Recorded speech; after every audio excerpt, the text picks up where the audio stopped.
Welcome, this is Mike Goldenberg, the Saint Doom, with some Amulet Titan, the Red Splash edition. Dragonlord Atarka is fulfilling the role of Hornet Queen. So, so I've been interested with Dragonlord Atarka. She's 7 mana, just like Hornet Queen. She's easier to cast under land hate. She's not as good against a deck like Jund. She's also potentially pretty bad against humans if they're able to clone her. But I think that because of how much Deputy Detention that I've been seeing brought in against Amulet, Deputy's really good against Hornet Queen. It just cleans up those tokens like nobody's business. Where Dragonlord Atarka has it's a similar style threat, but this is also something I could potentially see myself bringing in if I needed to against a control deck. Like if I could drop Cavern Dragonlord, I could just kind of like take over the game from there. There's one slot I've really been wanting, and that's it's either a Ramanop or a Crucible, like one of those. And I just don't know what I would want to take out for it. Force of Vigor, I've never actually cast. I understand it gets me out of places that I normally can't get out of. But yeah, that's what Dragonlord Atarka is for. It's testing in that Hornet Queen slot. It's just another big, beefy body that can deal with a flooded board. Instead of flooding a board and blocking, it kills stuff. I like how I'm able to drop her. She kills a Liliana of the Veil and maybe hits a run and 6 down a little bit. She forces some action from my opponent because an 8/8 Trampler is going to kill you quick.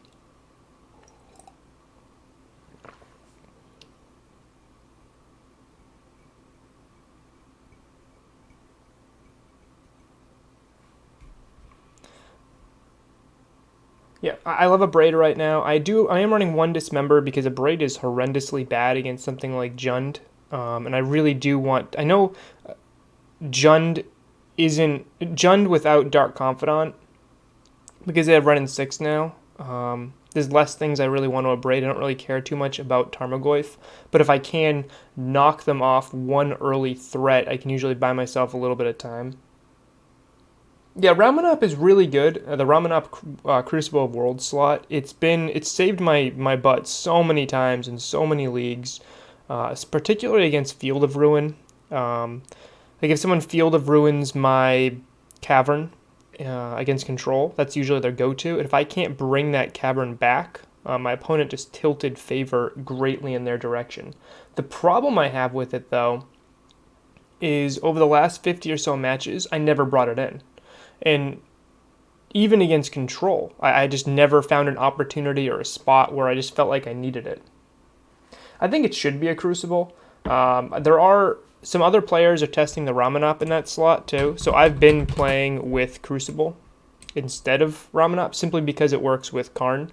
There is, however, more artifact hate right now than before, and Force of Negation is a consideration as well. Like, if I do land a Karn, right, then I need to minus for Crucible, and they still have another extra turn to try to find that, yeah. So things like Knight of Autumn are more popular now, and I don't actually know, like against the decks that I actually want the Graveyard Hate, the Land Recursion, which would be Control, Tron, Jund. Of those, because cards like Field of Ruin, because of cards like whatever that Disenchant that Tron runs, the green one, and because of cards like Culligan's Command, I don't know if Crucible of Worlds is more of a liability than Ramanop right now. Like, I'm just not sure. What I do like is access to it game 1, but I haven't needed as much land hate game 1 as I used to need, because Jund, for example, which I need that effect against, is not. They have no other than trophy. They don't really have any land hate main board. Field, I have my control matchup. I would like it against my control matchup, but because of Karn, my control matchup's been pretty fine, and Field of the Dead's put that matchup heavily into my favor. Then there's Tron, and again, Karn is pretty good against Tron, so I haven't needed as much help there to try to like get that Ghost Quarter lock. So I'm not sure which is correct. I mean, there's pros and cons against both.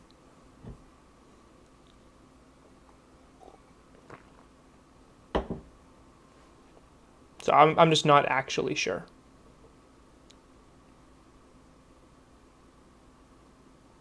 I am still testing that one Arboreal Grazer, one Explore slot as 2 extra ramps, and I really like that with the 29 lands.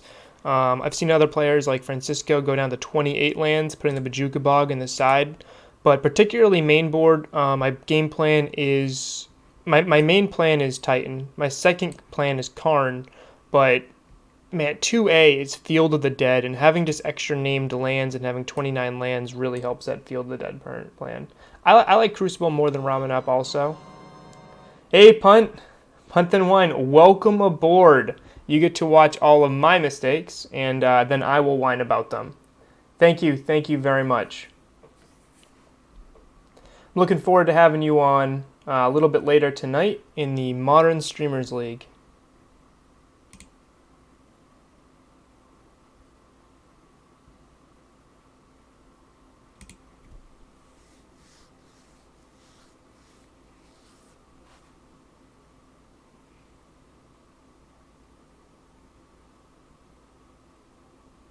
Actually, since I have you here, Pun, which one do you prefer, Crucible or Ramen Up?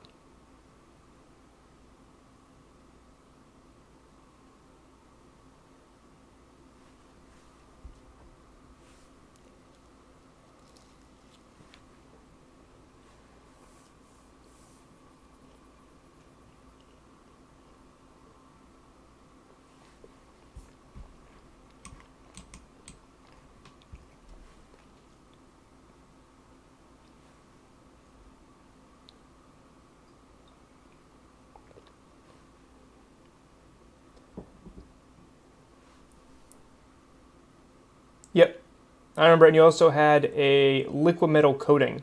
I played that version a bit. I liked it a lot. It was really good against Control, and it was really good against Tron. I mean, Tech Edge is a card I like a lot also. I just don't know if it's as good right now as it was at that particular moment in time. Interesting. Why would you choose Ramen Up over? I'm just curious. I'm trying to... so I know Francisco's on Ramen Up over Crucible also.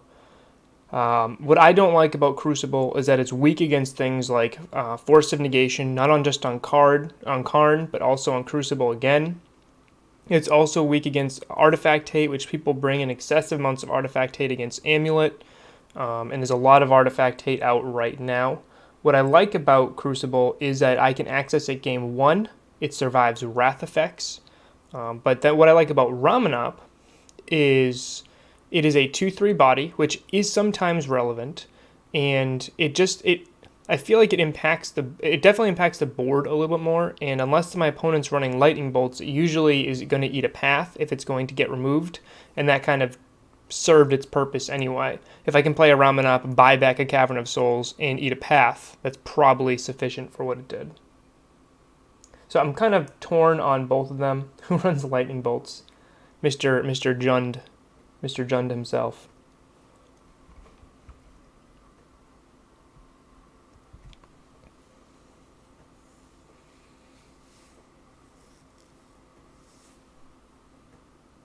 Yep, that's true.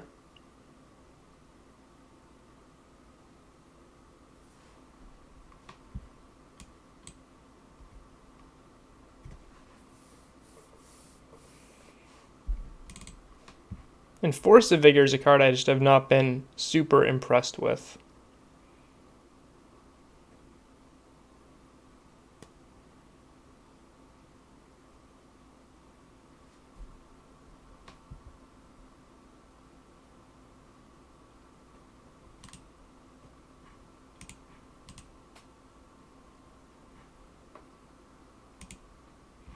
think my next cut would either be one of these here. And again, I'm trying Dragonlord Atarka in the Hornet Queen slot. I don't think she's better than Hornet Queen. I just want to try that particular card out. I have yet to cast Force of Vigor as an Amulet player. I'm sure it feels great when we do cast it, but I have enjoyed having two creatures, two threats that gain life in the sideboard, particularly in burn-heavy metas, and also against things like Jund. Being able to bring in both Thragtusk and Baloth is pretty sweet to beat the mid-range deck that's warping their sideboard plan to beat us. Baloth obviously really good against the Liana upticks, but the body itself is not actually very good. A 4/4 body is pretty lame against Jund, but Thragtusk, I know it does eat a bolt and dies, but Thragtusk's body and recursion, particularly against the Liliana of the Veil Edict, is very relevant.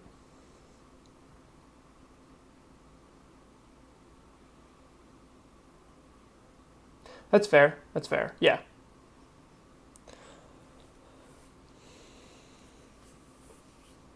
The reason I'm running Pact of Negation side, I've been running that since actually Hogak for a bit. I just found that I was siding out Pact of Negation in most of my matchups, and I know Pact of Negation gets you out of spots that you just can't get out of normally, but there's a lot of fair decks right now, and even against Control, Pact of Negation I found was sometimes a dead card because of Baby Teferi. So even in spots where I want that Pact of Negation, it's been kind of a dead draw. And since I am on the 29 land main plan, you can kind of think that I'm choosing Bojuka Bog main over Pact of Negation main.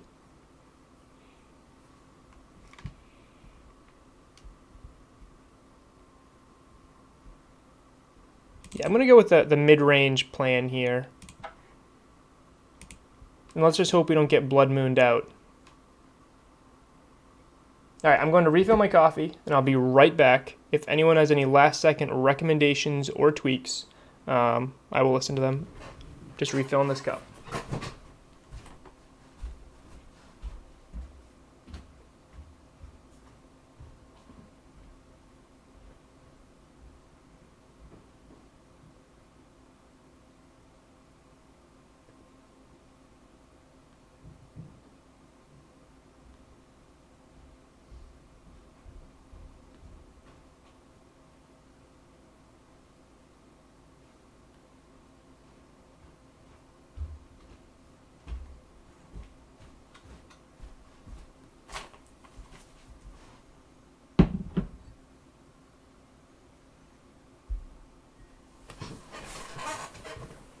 I mentioned on Twitter that Field of the Dead has been the best.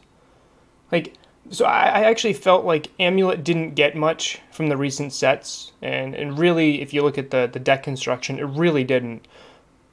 I recanted that statement after playing a few leagues with Field of the Dead.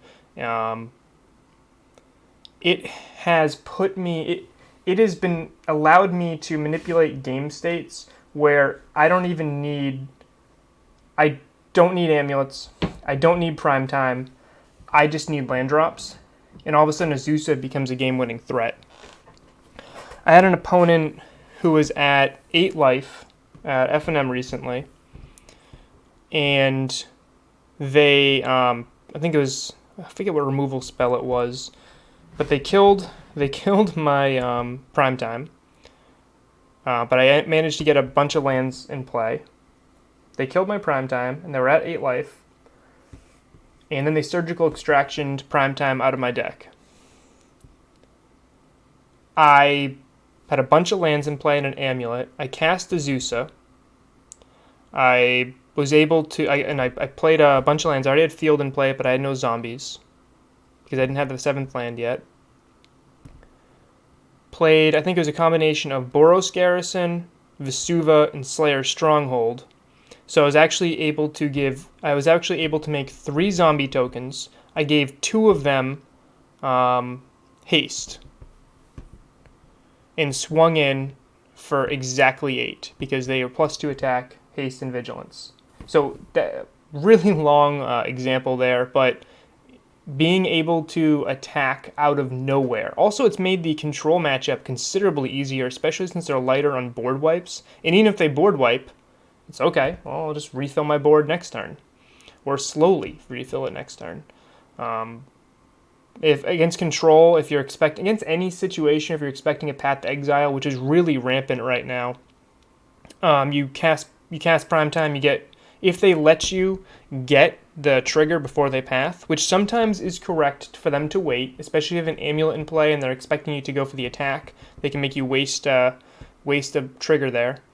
Instead, if you get Field of the Dead and something else, now when they path your Prime Time, they just gave you a land which gave you a zombie. So it's felt really, really good when you turn your opponent's Path to Exiles into Beast Withins. But Field of the Dead has been so good. I actually ran a league built around it. Is this it here? Where I was running a field main and a field side, so I could actually go up to 30 lands if I wanted to, with a bunch of with 2 explorers and a grazer, and just try to win just through Field of the Dead. It's felt absolutely fantastic. It's been one of the reasons I've enjoyed playing Amulet, besides the whole, oh, you get a giant Prime Time, you get to get lands. It's just been an extra tutorable threat. It's made the land package that much better, and I really can't talk enough about it.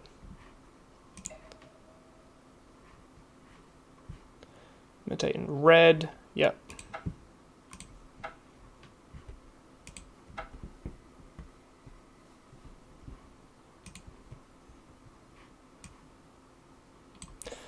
So let's hope we're not up against Blood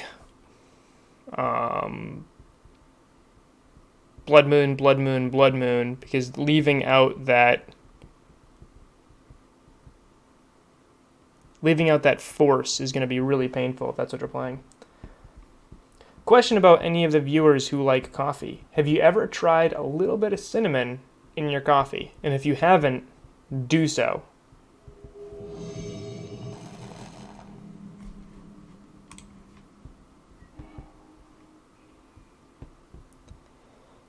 Up against a Japanese fisherman.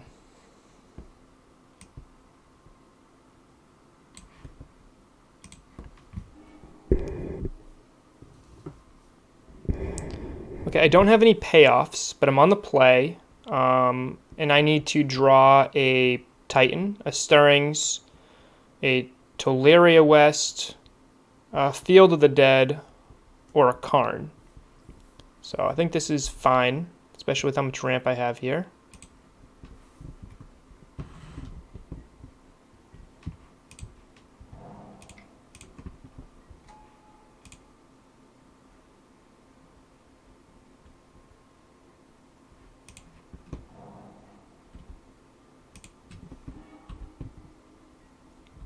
Next turn we cast Azusa and dump our hand. And as long as we draw into a payoff soon, we should be fine here.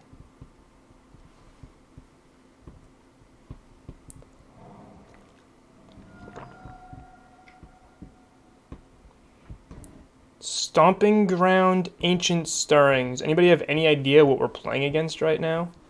Is this Ponza?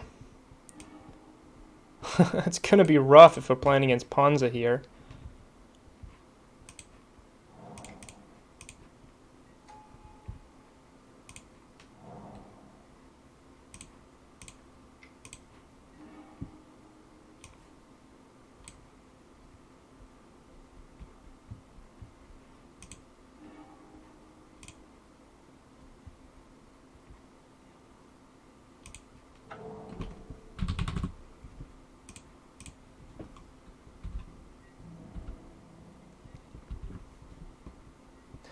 I have no idea. Okay, so we're up against Eldrazi.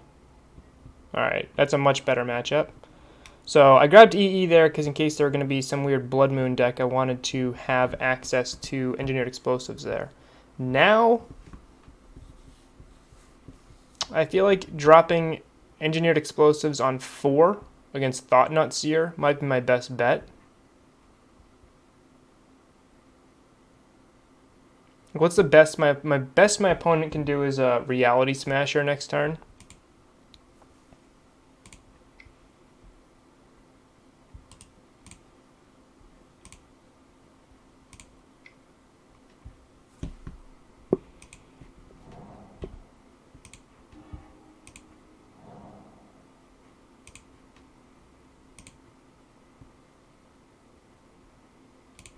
Two, three, four.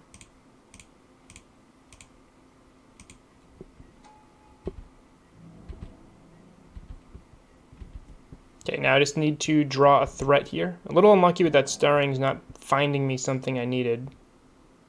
But even something like a Field of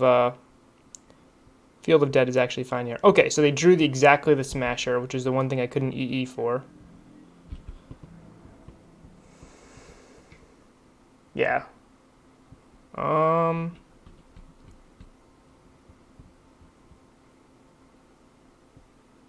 Is the Grazer worth blocking here? I don't think it's necessarily worth it yet.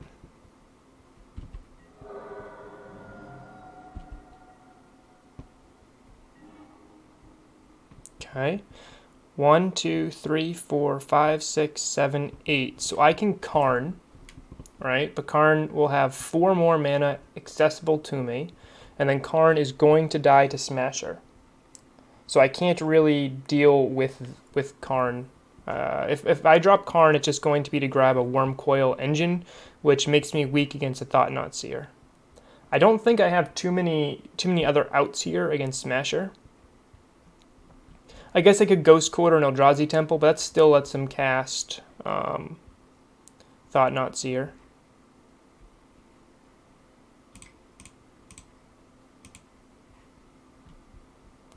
I'm not grabbing another Engineered Explosives. I think the only line I really have here is to Karn, Wormcoil, and then go from there. Because Karn Pithing Needle does nothing. Yep. Okay. 1, 2, 3, 4. Yep. I do make my opponent have to swing at the Karn here, or at least consider it.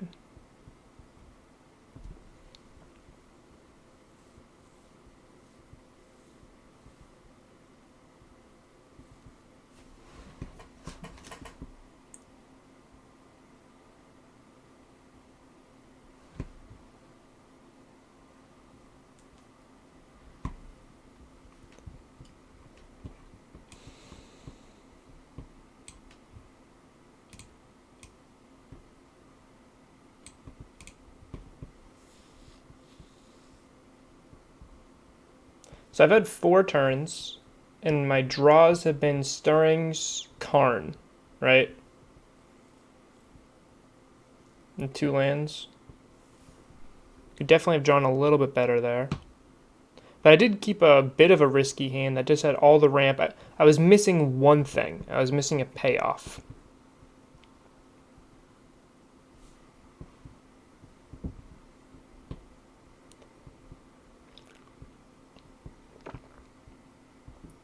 Cool thing is my opponent can't actually cast Karn here.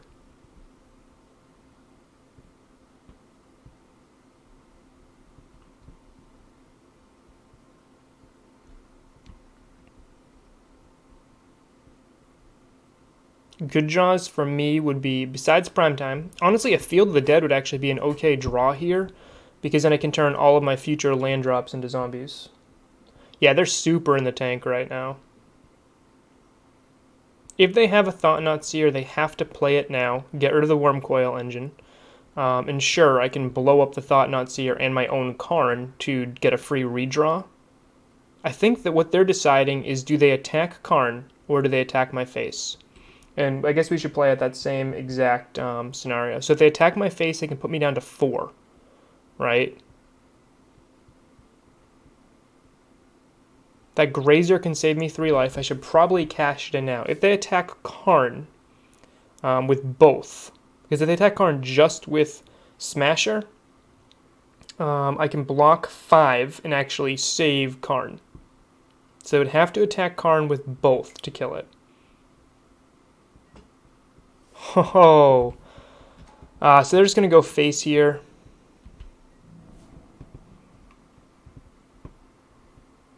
Thoughts on the new set? I'm really intrigued with the Karn. Me.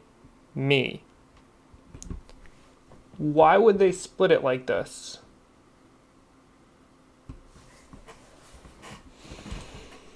Okay, what is the value that Karn gives me by being in play? Let's think about that for a second. Because I can throw like the Grazer in front of Reality Smasher. Karn goes to 1, right? So Karn just stays in play. And then I can throw Azusa in front of the Reality Smasher, and I can fall to 7. Then I can play a Worm Coil engine on my turn. I'll be at 7 life with a Worm Coil in play, pass. And a Karn. I can plus Karn and just threaten to take care of the game in a few turns. I kind of like that line. Honestly, the only useful things Karn can really grab me at this point in the game is Lattice. Now, I could just take it, right? Fall to 4. I don't really like that as much because if they have another Smasher, I'm just kind of dead. So I think what I want to do is save Karn, put him at 1. Right? Block here, and I go to 7. Then my opponent next turn swings for 13. I'm at 7. Nope, that's lethal. Alright, I'm just going to let Karn... I have to let Karn die then.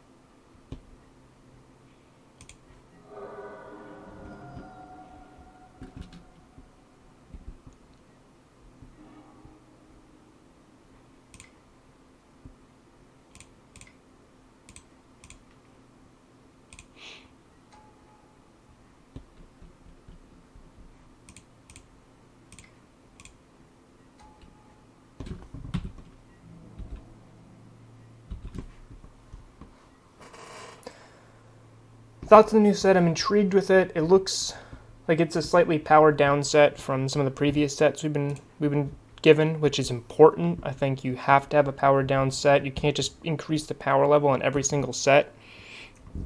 I don't think there's a ton of new cards for Modern from what I've seen so far. I think it looks really fun. It's got a cool new theme. There's a cool new little land set coming to play tapped unless you control a basic. I think it's really powerful for standard. Maybe certain Modern decks. I don't think they're going to see a tremendous amount of play in the older formats, though.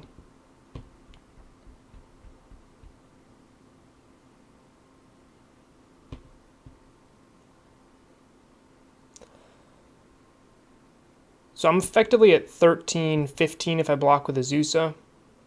So if my opponent has another Reality Smasher, it's pretty much game.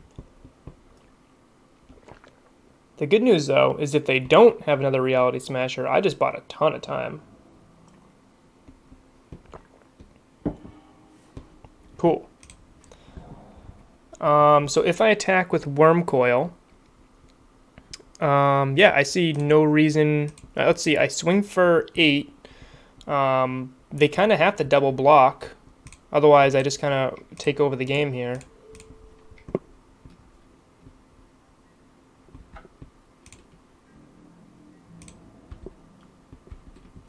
Vigilance is such a powerful mechanic right at this particular moment.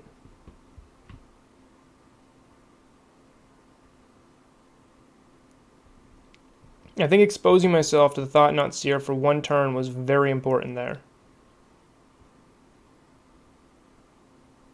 If you notice, last turn I chose to use a Ghost Quarter to play the Amulet instead of the Gemstone Mine, which exposed me to in case they had some other nonsense. I just don't think Ghost Quarter is very good against Eldrazi Temple. It just puts me at parity with them.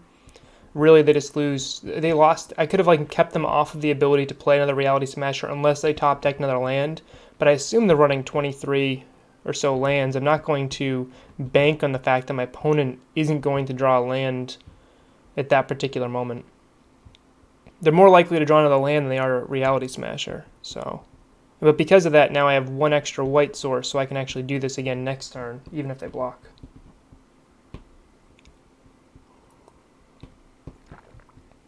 This is going to put me up to 15. Changes math tremendously.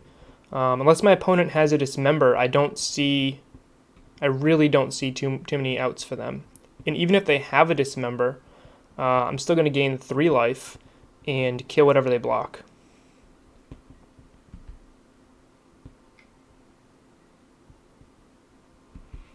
Nice line. Okay. That's close to game. That's rough. All right, let's hope they don't draw an Eldrazi Temple. So for that, they need 5 mana. Yeah, I have to Ghost Quarter them right here.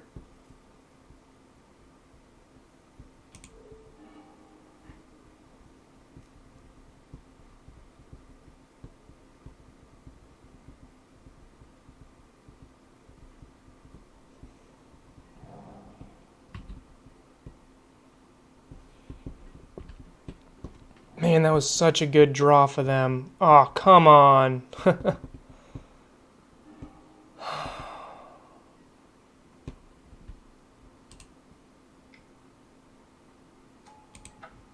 Land off the top. All right, well, I think I played that about as well as I could. That was kind of unfortunate.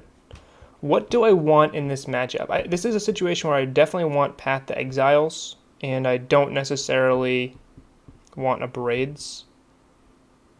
I think Thragtusk is really good here, just a big body. I don't necessarily like Karn that much, except for the fact that my opponent runs Karn.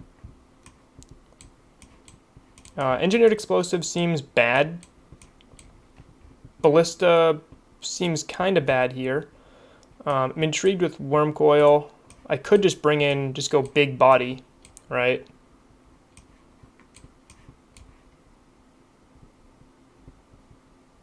Cards that are not as good here. Bojuka Bog does nothing. I'm not impressed with Ghost Quarter, but it is an untapped source for Amulet.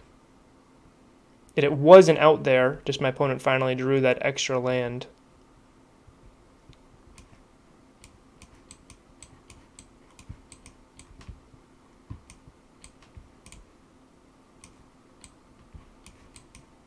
Okay, so these are my maybes here.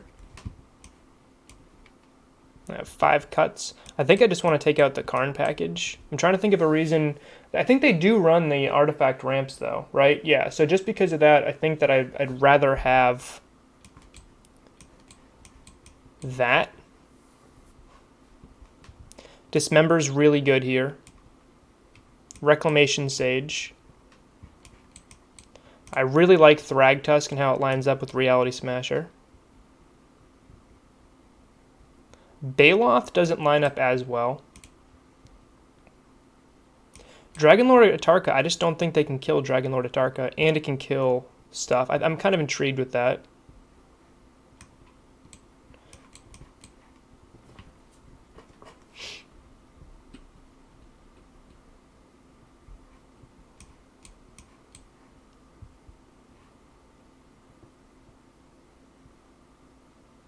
Also, Dragonlord Atarka is decent under Blood Moon.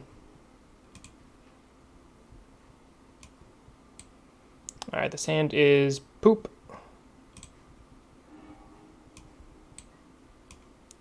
This hand is worse.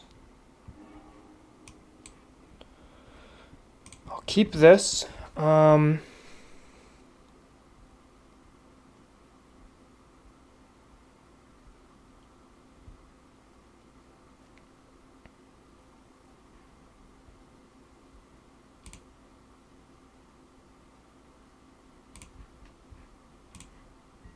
I need to draw a bounce land here.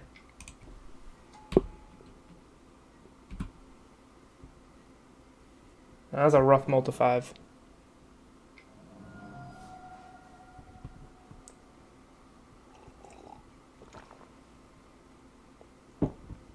Our opponent needed exactly a land, and they drew exactly that land. I mean,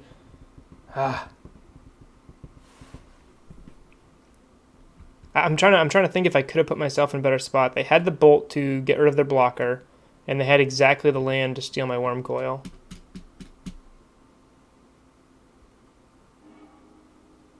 I chose to Ghost Quarter then to... They have Damping Sphere. Okay, well, guess what, opponent?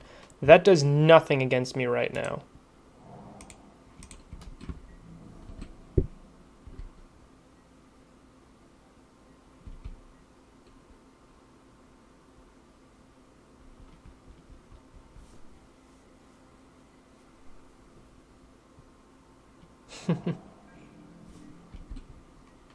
They're not even casting their Damping Sphere,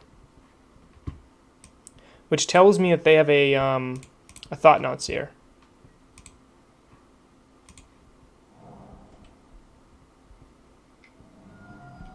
Or they'd rather Bolt. Okay, I mean, that's fine too. I have no more lands.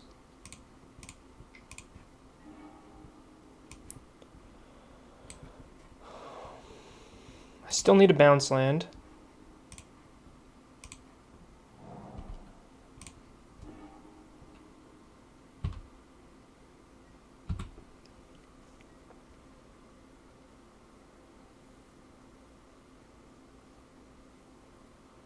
Just to reset that gemstone mine. Otherwise, I was just losing a land there. Even under Damping Sphere, at least it still progresses my mana. 1, 2, 3, 4, 5. All right, opponent. No, thank you for not playing Damping Sphere. And if we draw an untapped land and they don't play Damping Sphere, we get to prime time.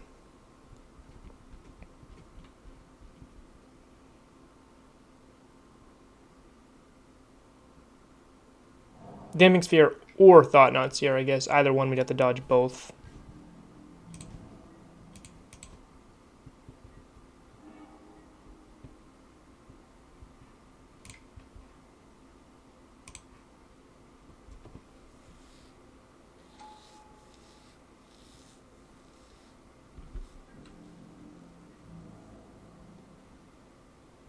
I don't think I attack here. I don't like the idea of trading a Thragtusk with a Matter Reshaper. I said how much I like lining it up against Reality Smasher, but Matter Reshaper is a totally another thing. Yeah, it's fine.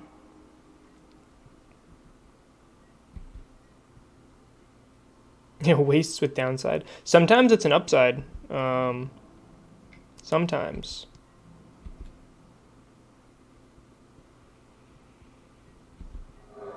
No desire to make this trade here. My opponent... What are you doing here? Second main Smasher. Okay, let's just draw some lands here.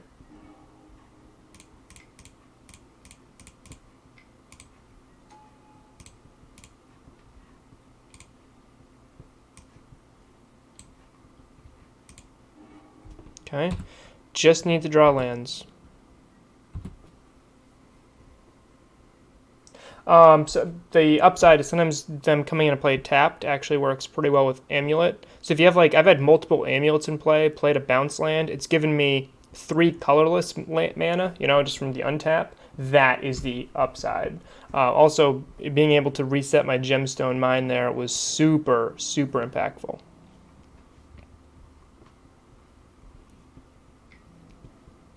Yep.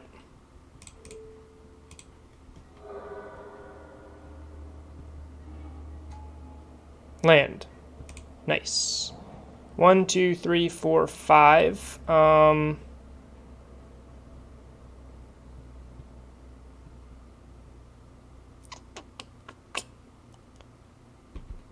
actually going to win this race. I don't see any reason... I could actually give him double strike. Huh.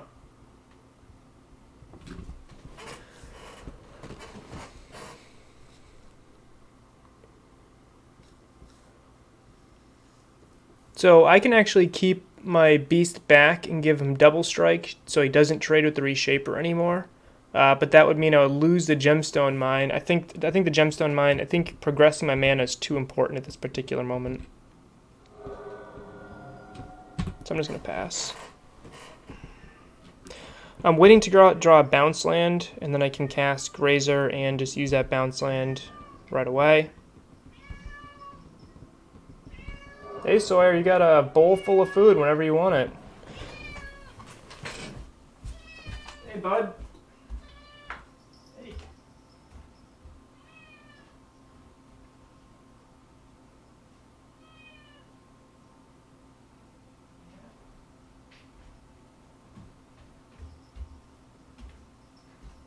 Look.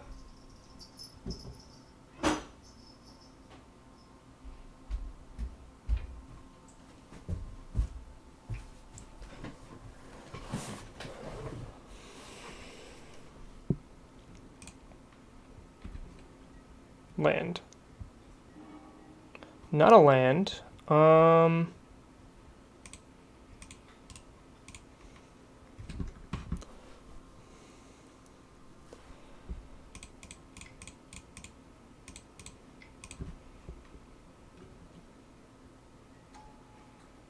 I can plus Karn here, right?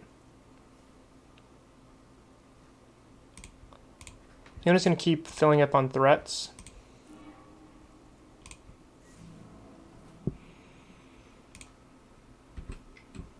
I don't actually care if he dies. If he does, he's just, again, I'm winning this race here, especially with that little combat trick where I can deal an extra 3 damage out of nowhere thanks to Sunhome.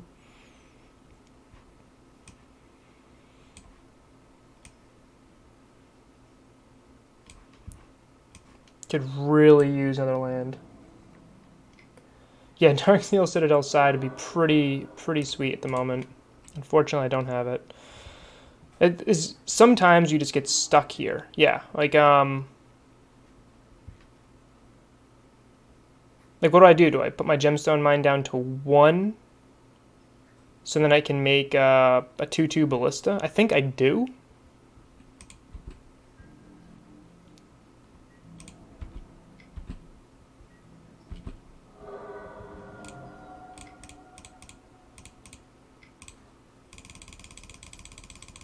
And this is why I grabbed ballista, right?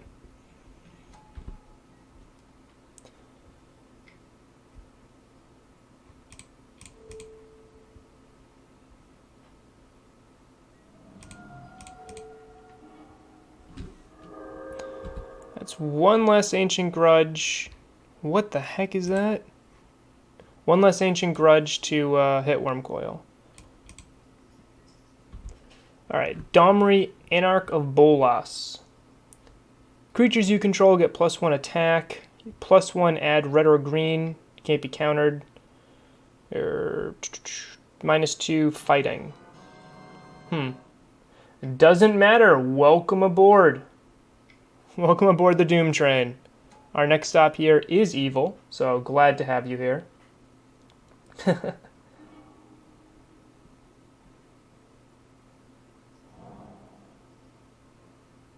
Interesting.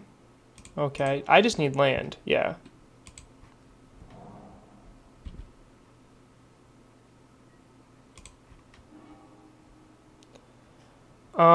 So I can play Grazer to then play this to then play Scout. That just seems like a waste. 1, 2, 3, 4, 5, 6. I just wait a turn and I have either Wormcoil or Primetime. Unless my opponent Blood Moons. That would be the worst case scenario, but they have no wastes in play, so I doubt that's going to happen. Hey, it doesn't matter. Glad to have you on board. Doing a very early morning stream right now. Unless you're in Europe, then I guess it's like a perfect time, right?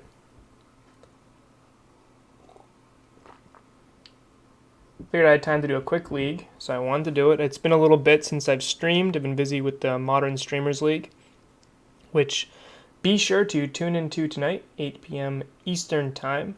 We have Punt Then Wine as a special guest commentator. Okay, so they have Smasher. It's a little painful.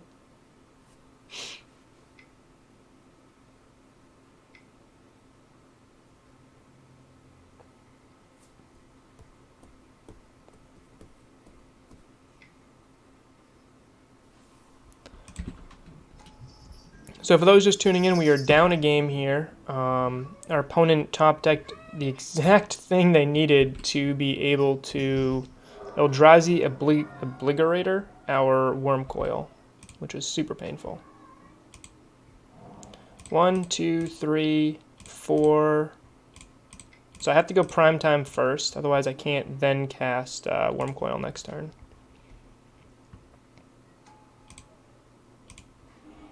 Alright, what do I want here? So I'm dead if they have the Obliterator again. There's really nothing I can do about that. 1, 2, 3, 4, 5. So I can get zombies. I think that's probably the best thing I can get. My hand has another threat in it, so I'm not, and I have a T-West in play, so I'm not super concerned about getting a T-West ready. So what I can do is Field of the Dead and Radiant Fountain. I could go Field of the Dead, Cownley Garden. Current board, I think Radiant Fountain does more work than a Cownley. 1, 2, 3, 4, 5, 6, 7.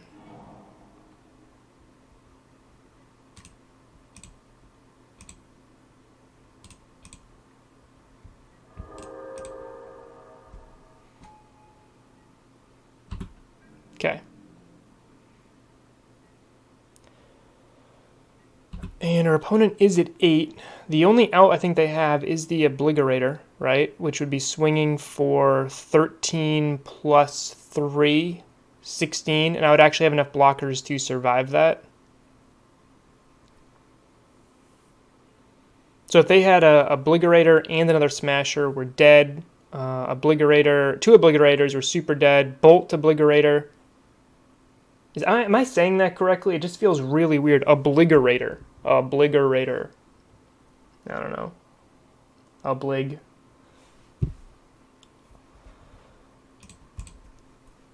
So all in all, I do think Primetime lines up pretty well against Reality Smasher. Game 1, or we didn't draw a threat till late, and our opponent had double Smasher, and then the exact card they needed to kill us. This game, we've mulled to 5, and we're in an okay spot. They have 3 cards in hand. I don't like that this looks like another Obliterator. Okay.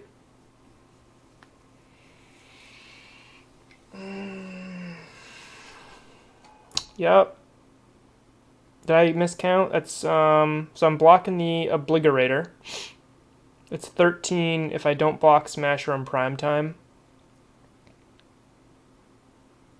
And then I kill them next turn. So unless they have a Bolt, I win here, right? Am I missing something?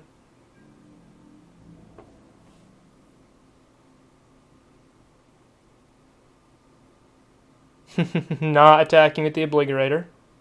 Doesn't matter, I have the Sunhome in play, so I can give my Titan double strike when it attacks back.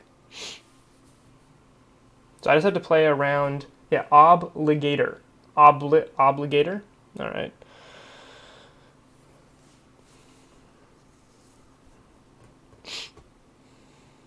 Okay, so that's 13. That'll put me at 2. So I think I need to block at least 1 so I don't die to Bolt. I think that's fair. Right? So that's 13, 11. That'll put me at 4. I think 4 is healthy enough, unless they have double Bolt. And if they have double Bolt, the best I can do is go to 6. So I don't really see an advantage there.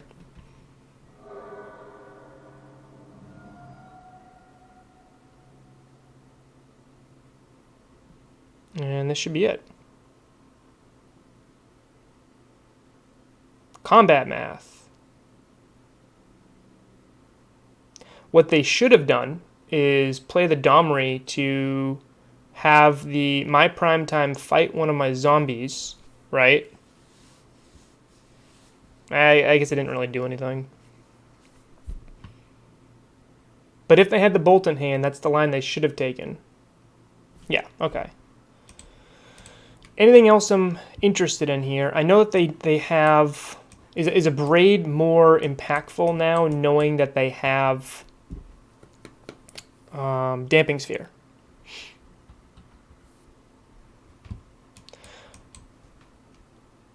I don't know. I don't think so. Maybe just one.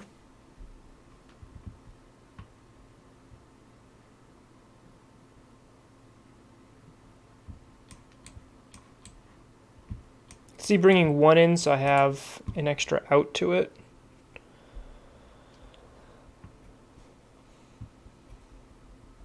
I just don't know if I care that much. I can see doing that. That way I have a Amulet for Karn too, which is actually probably fine. Karn didn't actually have that many. Once he took the Worm Coil, there weren't that many things for him to take. Am I going to have a hand I don't have to mulligan here? This looks good. Nice. Okay, so I go turn 1, Scout. Turn 2, I can go Stirrings and kind of try to go off from there. If they have the Bolt for the Scout, it sets them back a bit.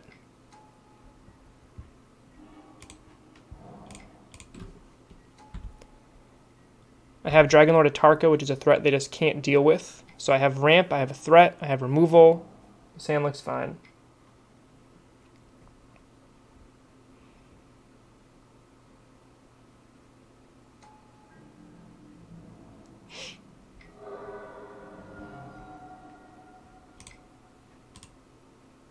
Yeah, go Stirrings. So I want to play my Grolturf so I have access to red mana next turn. I unfortunately didn't draw a Gemstone Mine. I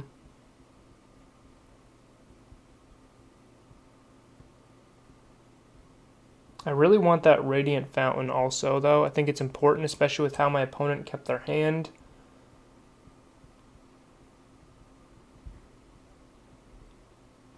Yeah.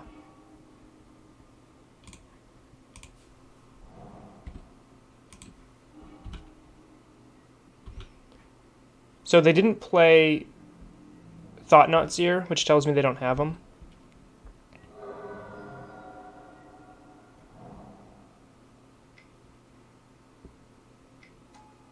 That's fine.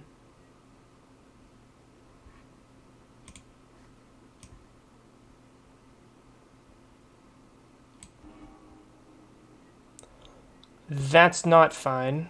So next turn, they get to start attacking my mana base. That really hurts.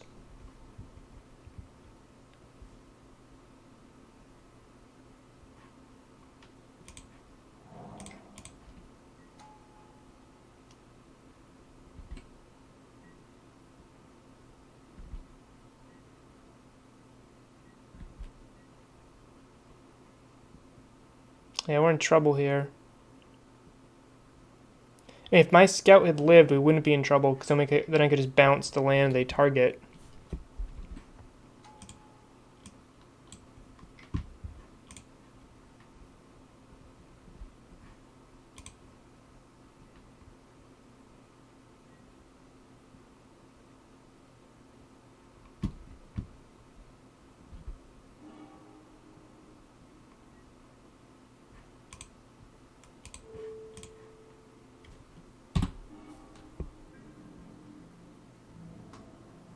Glad I brought the Abrade in there.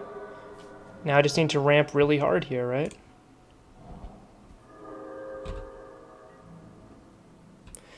And hope my opponent doesn't draw land.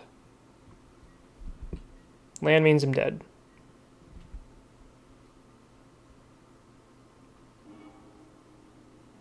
They have the land, so I'm dead.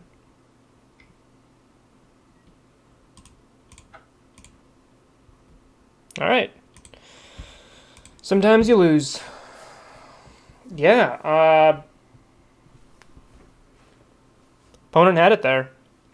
I still think they stole game 1, which is unfortunate. I'm still going to complain about that a little bit.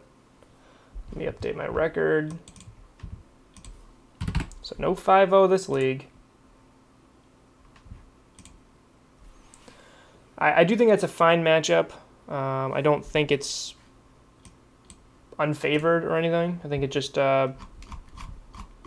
we actually won the game I mulled to 5 and we lost the other 2. So that was red-green Eldrazi.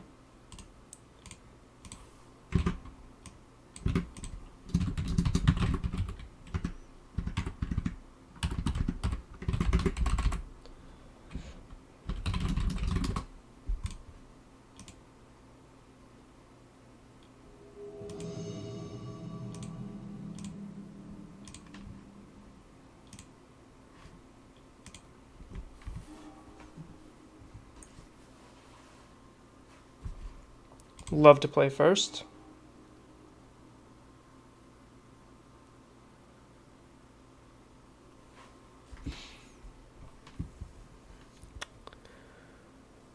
This hand is so slow. Like if I had any ramp spell, this hand would be fine, but I don't. I like this hand more. It's got ramp. It's got an eventual threat.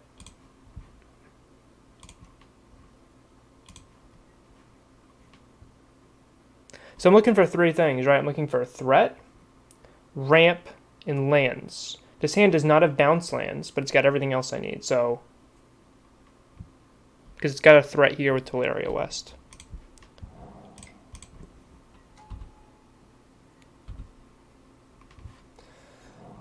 Yep, Ian, I got lettuced. Up against Tron, so Karn would actually be really good here. Karn's probably my best draw. Or just a bounce land into a Titan. That would give me a turn 3 Titan if it's that exact sequence. Okay, here's the bounce land. Oh, come on. Ah, oh, alright.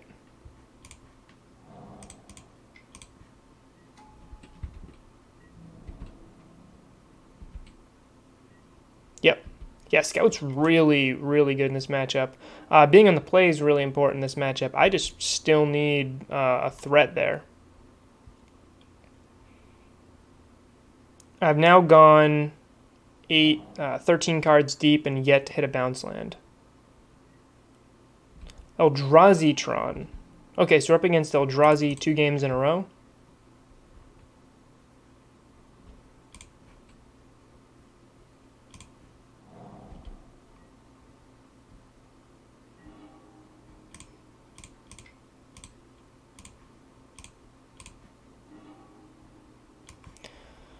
Alright.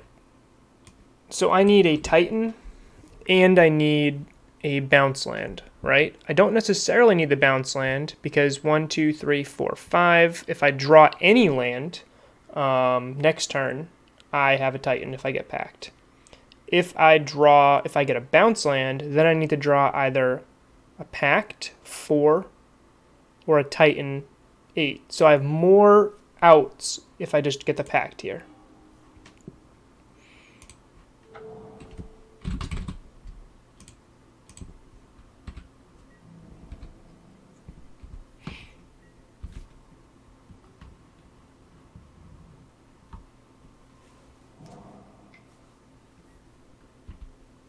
Okay, so it looks like they have Tron next turn. As long as I draw any land in my deck, I am fine.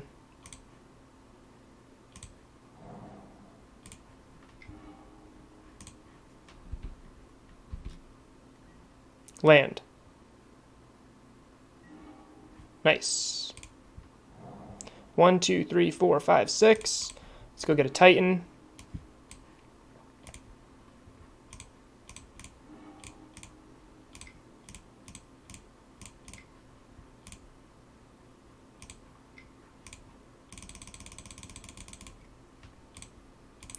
That was just me playing to my outs there. I still have the Secure Tribe Scout, so I see no reason not to attack. Like the worst thing they have is a Dismember, which would be kind of painful, but I still get the attack trigger.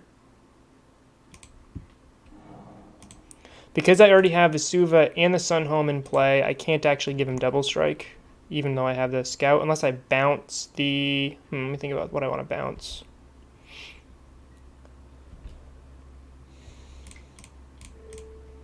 What do I bounce here? So if I bounce, yeah, so if I bounce Vesuva, I think it's what I have to bounce.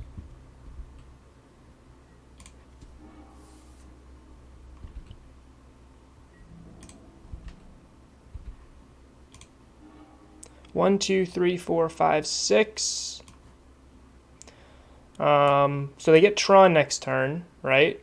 So I can go Field Ghost Quarter. Do I care about... I have green, green.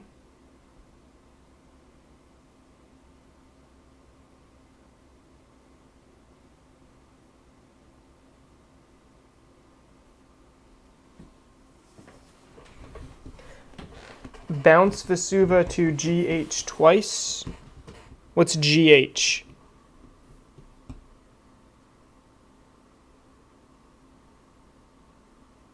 Did you mean SH? Yeah, I could Ghost Quarter. Oh, Ghost Quarter, GQ. Yep. So I'm debating if it's... So I can Ghost Quarter, right? I could Ghost Quarter twice. I don't think I need to Ghost Quarter twice. Like, I'm thinking, what's the best thing my opponent can have? Reality Smasher, don't care about. Karn. I do care about Karn the Great... Karn Liberated. So one thing that could defeat Karn Liberated is if I go... I can go Field of the Dead, Ghost Quarter, right? Untap both, Ghost Quarter you, Flash and Vesuva as either of them, and either get even more zombies or get another Ghost Quarter. I have the green here and the green here, so I don't... Even if they Ghost Quarter me, I'm not really going to die to that. So I think I'm actually fine with the field plan here.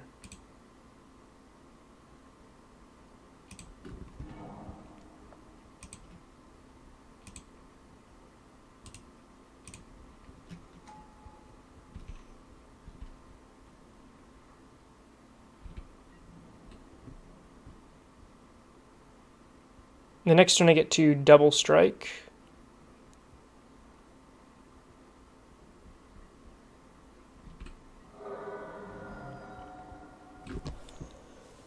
Do I care about getting more zombies, or do I care about Ghost Quarter? So worst thing they have is Karn, right? If I Ghost Quarter, they can't Karn me.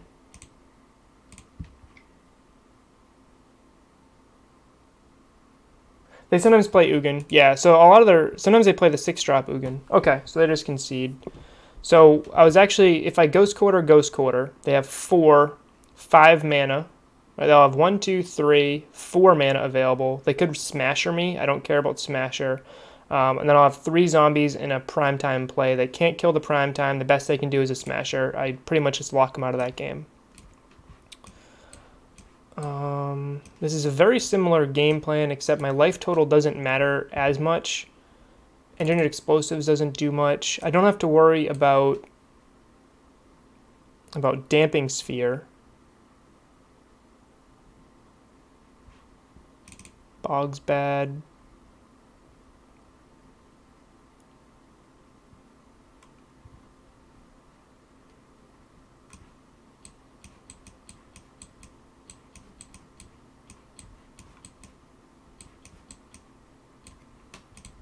Okay, still like Thragtusk here. It's not the best, but I'm still intrigued with it. I think a Braid is actually pretty good. Let's cut the Grazer.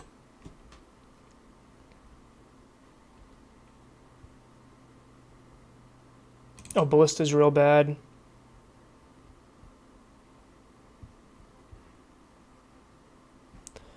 Ramanop's coming in here. Yeah, I think one field is probably enough against them. I was thinking, like, the worst thing they had was a Karn. If they Karn, they have to get rid of Primetime. So just having one field is fine. I don't need 2 fields there either. But I can just keep them from getting Karn if I double Ghost Quarter. So it was kind of just... it was my game to lose from that point. What do I cut here? Dismember hits Smasher and Thought Knot. Pact is good against their threats, although they do have Cavern. A Braid knocks down some stuff. I do like Thragtusk. I think it lines up well against their threats.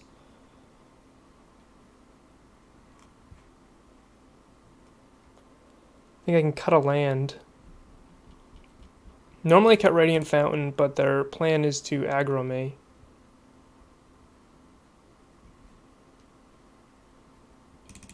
Thragtusk might just be a bit too cute here.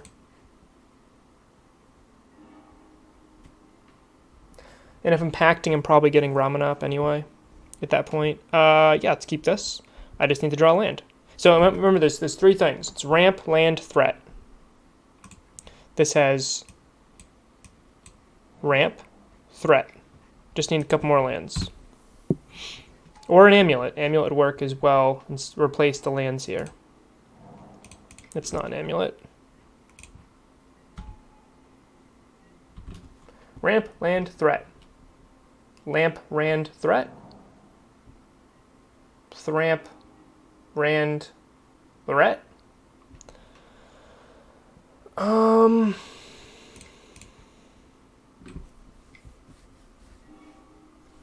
Sure.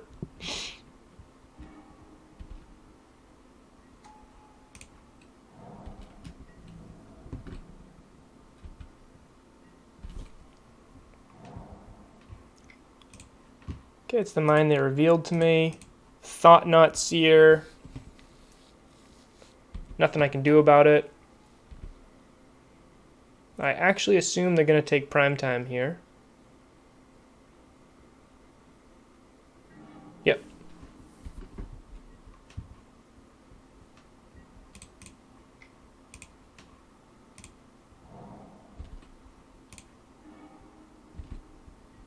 Land. Oh. So, I thought about keeping the Grolturf in hand in case I drew exactly an Amulet. But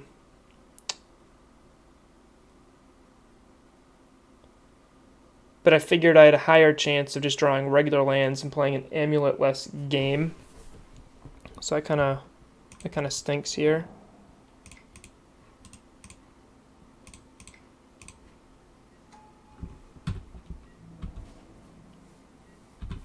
Good news is I now represent 3 power, so I can do nothing against this Thought Not Seer.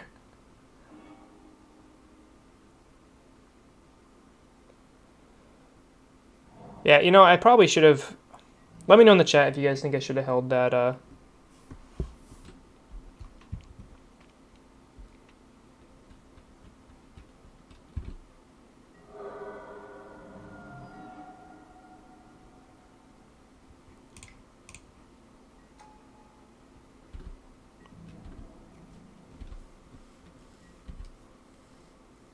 So I do have the Abrade that I'm representing right now, so I can trade the Thought Knot with a Scout. I think playing it was right too. Although I guess with double Scout, there was no I played it so I could have access to the Abrade. Like, that was really the big draw from me there. Grabbing Coding. Ballista. That's pretty good against me.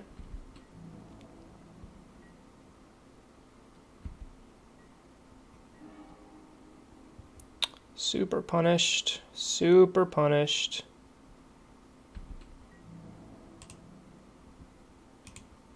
Cool thing is Karn's dead. And Thought Knot's dead.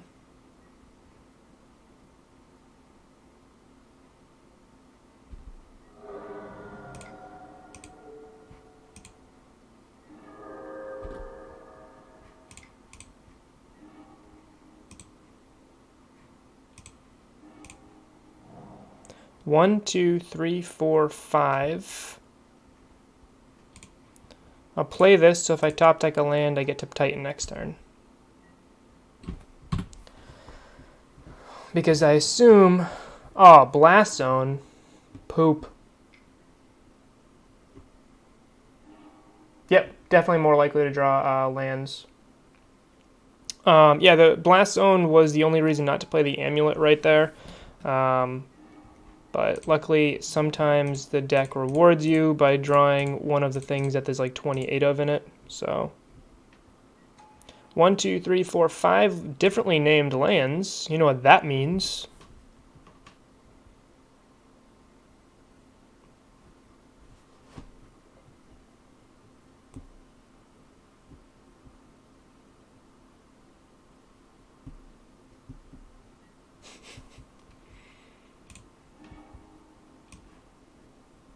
Opponent's got 4 cards in hand. What am I afraid of? 1, 2, 3, 4, 5. I think I'm definitely getting a field. Like, I can't think of a reason to not put 2 zombies in play and then more zombies for the rest of the game. I think if I go field, Boros Garrison, that lets me swing for effectively lethal next turn, or pretty close to it. That'd be 16. That'd be exactly lethal if they don't block. That exposes me pretty hard to a Karn or any way that they have of killing Primetime. I could do a bounce land and a Ghost Quarter one of their lands, knock them off Tron.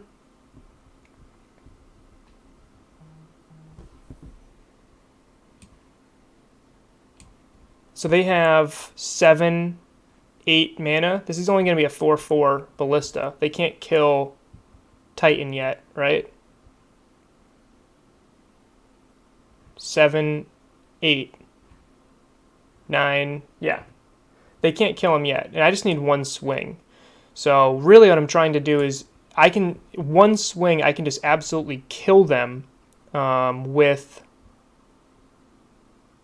Prime if I get the Garrison. I could get a Tolaria West, and that makes any bounce land live for another Titan, because I have blue.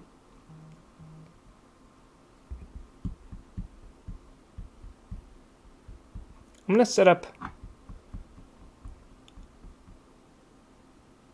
This is a spot where I wish I had Kabira, because then I could just get Kabira, and it's a little bit simpler. It's like, oh, I'll just gain some life, and then I'll have the white and the red for the double strike anyway.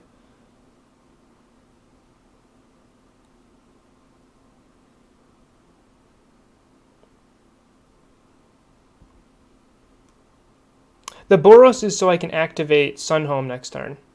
Although I guess I can already with the Gemstone and the Gruul Turf, but... Alright, you convinced me.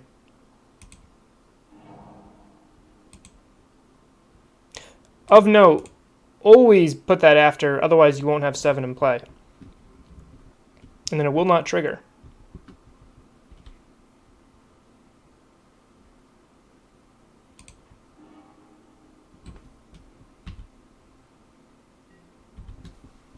Okay.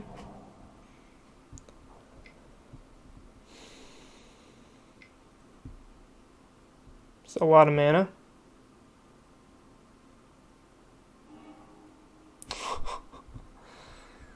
Okay. So, I guess I did not think of them having Ulamog, the Ceaseless Hunger. Can I beat this?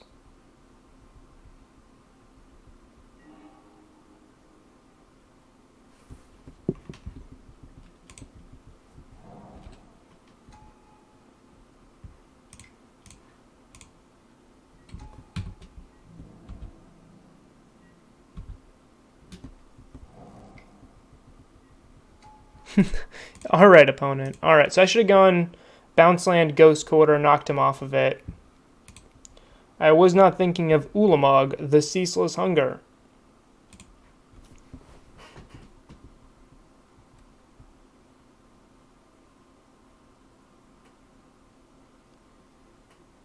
My opponent left the game.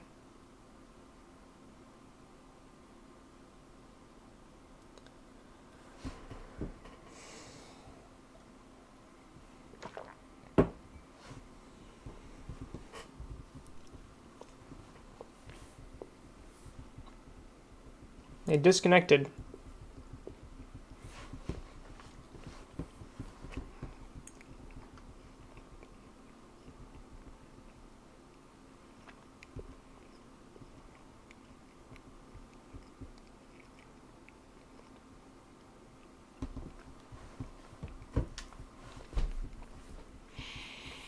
Oh, we have to wait 5 minutes?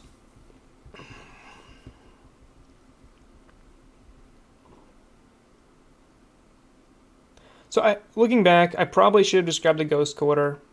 I'm trying to think. They didn't have a map in play.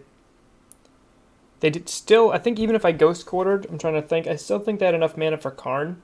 They had a lot of lands. So I don't know if it was necessarily... I think they still had enough mana for Ulamog, right? They had 2 Eldrazi temples. They would have had 3, 4, 5, 6, 7, 8. I think they were really close to still casting Ulamog anyway. CMC 10. Yeah, so I played out against Karn Liberated. Like, Karn Liberated did not do much against me there. Karn the Great Creator was only good if it was able to grab Ensnaring Bridge, and even then they still had like 4 or 5 cards in hand, and the zombies could then go kill Karn, which would buy me plenty of time for me to do something else. Yeah, I don't know. Like, what the thing, I set myself up to win the next turn if they didn't do what they did. But they did what they did. I'm gonna refill my coffee.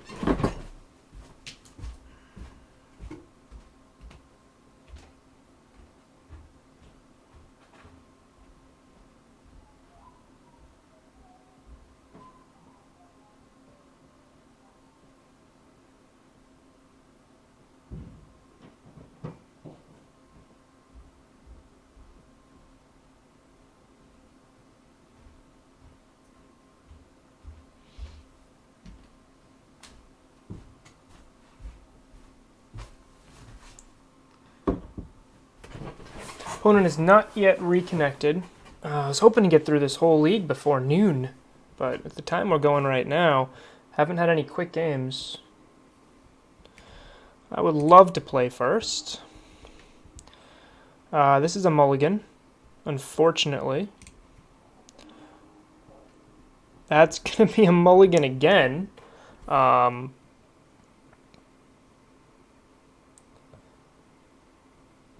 So real interesting that new card, Time for Adventure or whatever it is, you get to cast for nothing if it's your first spell that game. That, if that was in your opening hand, you just had a bunch of bounce lands, that actually would be keepable. Right? Because then you keep this hand? Oh, why would you keep this hand? I can't cast anything. I go turn 1 Teleria West. You would keep the first hand, but there was no, I would be taking my first turn off. I only had a bounce land. So now it would be first turns pass, right? I give my opponent the draw and effectively the first turn. And then I have to draw exactly a land that is not a bounce land. Which I have, 19 or 20 of them? So I have a 40% chance, slightly higher than 40% chance to have a decent turn 2. And then I can go that turn 2.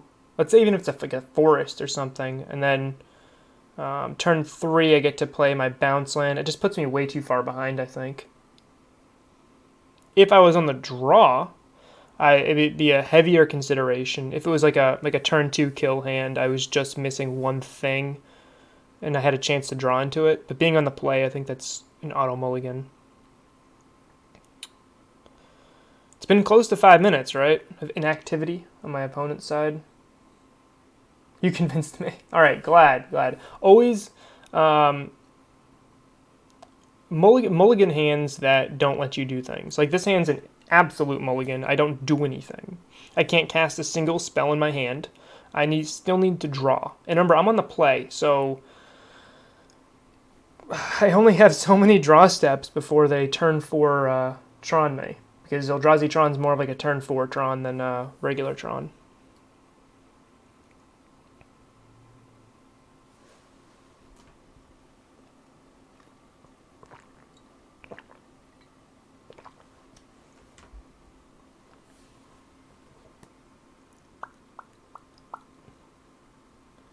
Doesn't matter. Have you checked out the Modern Streamers League yet?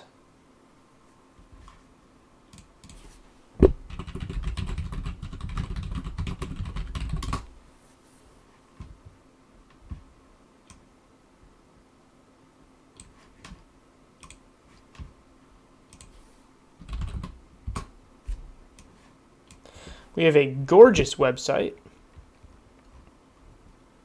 You can check out coverage over at our partner site.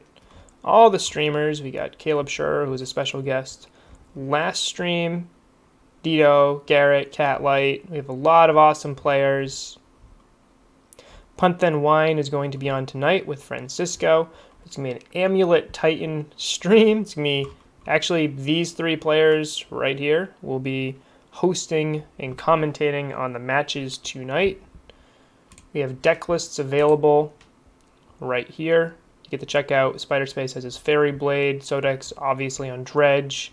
We got a bunch of different Amulet Titan deck lists. So if you haven't yet, definitely check us out. We are on week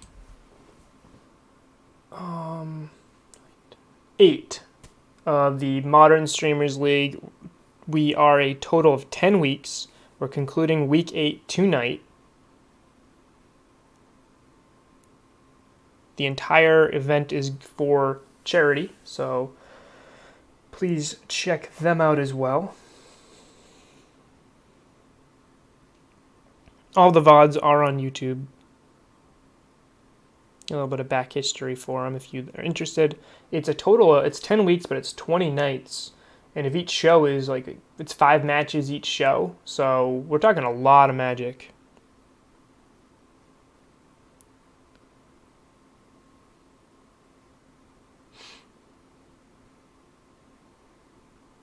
Yeah, check out the league.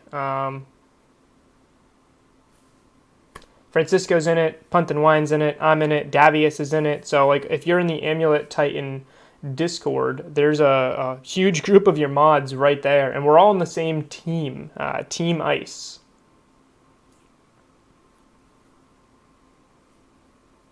I feel like my opponent has used more than 5 minutes, right? Like this was at 20, and now it's at 15. It was at 20 something, so...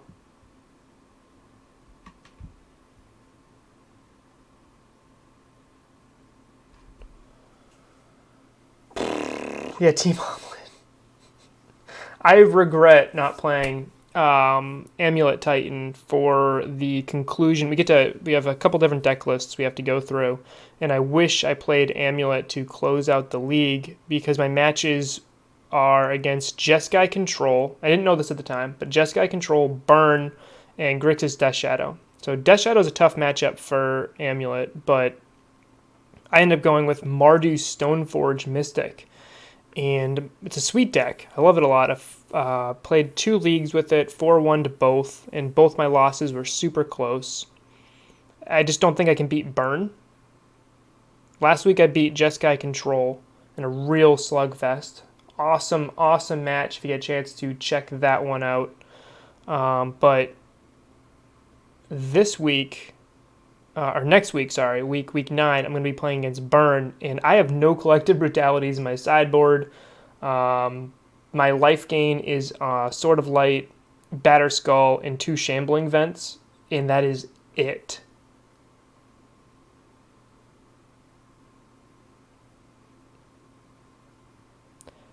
I guess less important than life gain, my deck that Mardu deck just cannot close a game. An important thing against Burn isn't just getting them empty-handed, it's also stopping their top decks just by finishing them, right? Just ending the game. That's why Tarmogoyf is so good against Burn, because early it blocks, late game it swings in a couple times and ends the game. That's why Primetime is so good against Burn. Early, it blocks, it gains you life. Primetime is basically just a Thragtusk on steroids. So... this has definitely been over 5 minutes here of inactivity from my opponent.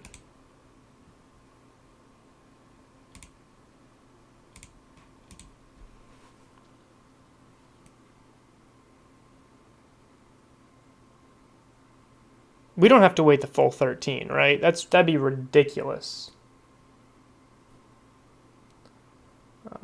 I was talking about my Mardu deck. Might as well just show it. Well, apparently we have a little bit of time here. So Mardu, Doom Horde is what I'm calling it.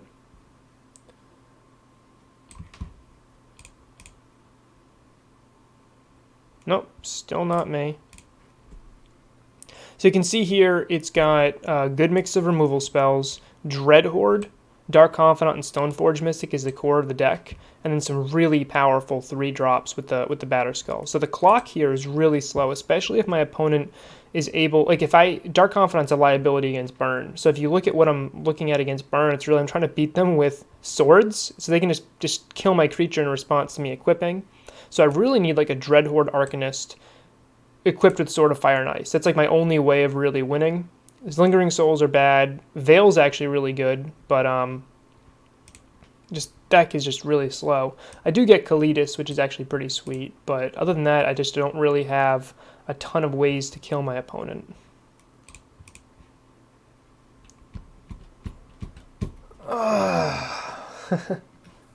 So for those who are new to my stream, this is an early morning stream. I've been out of streaming for a little while because of the Modern Streamers League. I've been super busy with that, so I haven't had a chance to do a ton else. You can check me out on Twitter. My Twitter is @DSaintDoom.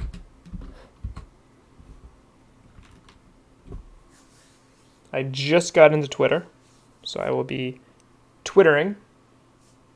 Oh, a little cringeworthy, right? Tweeting. I will be tweeting about deck lists, about thoughts on the meta, and probably some random memes. We've definitely waited more than 5 minutes, right? Which means we are actually allowed to leave, right? This is unbelievable. All right. That was a full 10 minutes, right? What's the, what is it?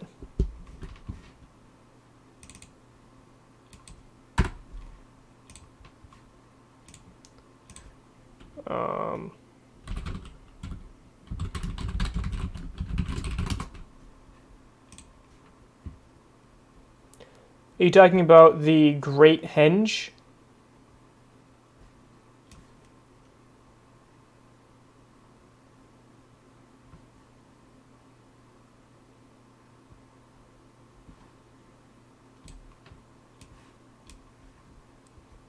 The Great Henge. The spell costs X less to cast, where X is the greatest power among creatures you control. Tap it to get 2 green mana and gain 2 life. Whenever a non-token creature enters the battlefield under your control, put a +1/+1 counter on it and draw a card. So in a deck like Amulet Titan, this is terrible unless you have a Titan in play. But once you have a Titan in play, it makes your future Titans bigger, draws you cards, and gains you life while being a great mana source. What I don't like about this is I feel like it's actually better in a go wide strategy than it would be in like in Elves or something. If you have like 10, you can have like, I guess you only need 7 power in play pretty quickly. Drop this. Yeah, this would be perfect in a swarm strategy, especially since you get real good use out of this. Like if you turn 3 this, tap it, drop another elf, gain life, which helps you against burn, and then put a counter on it and keep going off of that. That seems really sweet.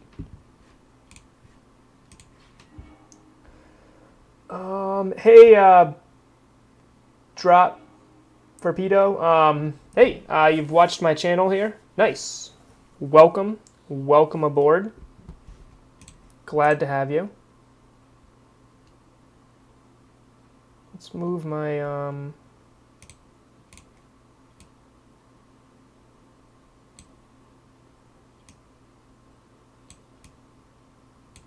there, it's a little cleaner.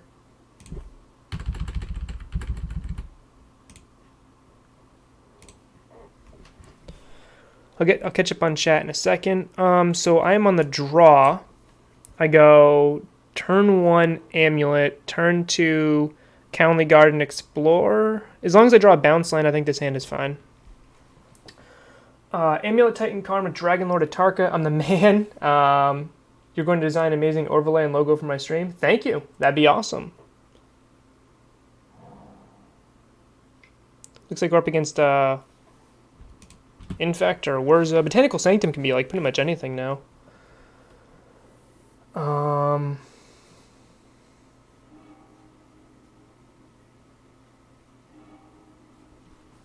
Yeah, if that spell reduction worked for Amulet, that would be sweet. Unfortunately, it doesn't.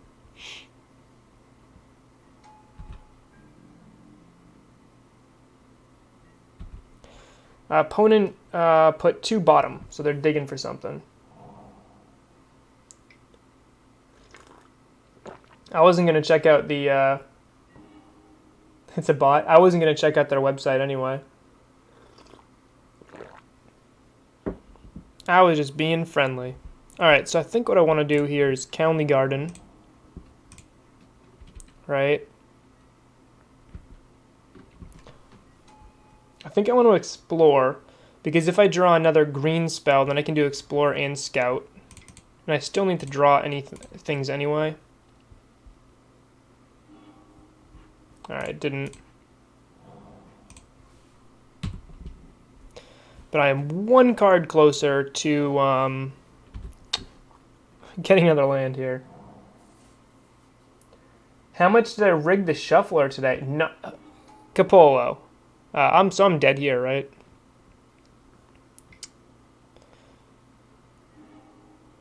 Yeah. All right.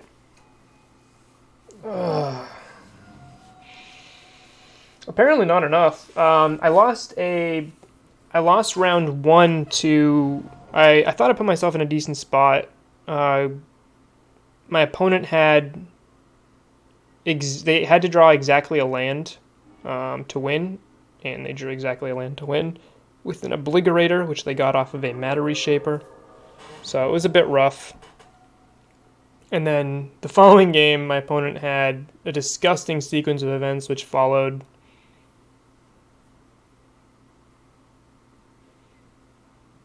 Yeah, I'm pretty sure I've got to be dead here, right? Now, what are you pacting for? Okay, big worm, gain more life. I'm gonna eat a waffle.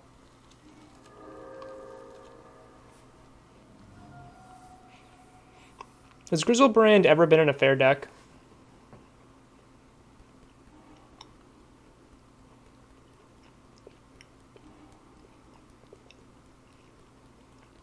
Has Simian Spirit Guide ever been in a fair deck?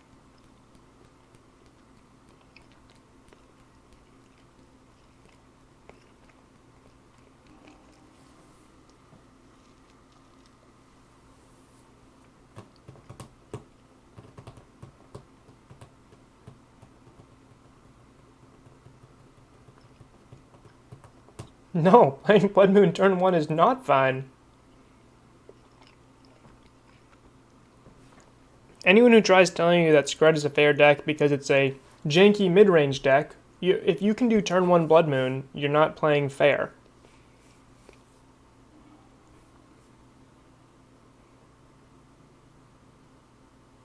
Your whole point of the game is to... Sure, your win condition might be fair, but the whole point of your game... So my opponent still needs... Alright. Boo. Alright, what do I even have here? Pact of Negation? Maybe. I guess I can dismember... No.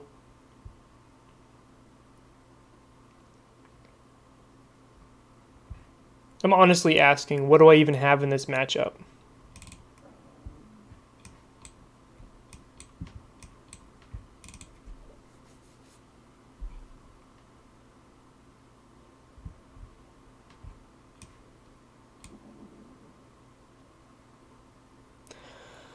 Because if I kill Laboratory Maniac, odds are they just have a Pact of Negation, right? Needle. Karn can grab Needle, though. And I can turn to him, so I think I'd rather have more hits and be a little bit slow.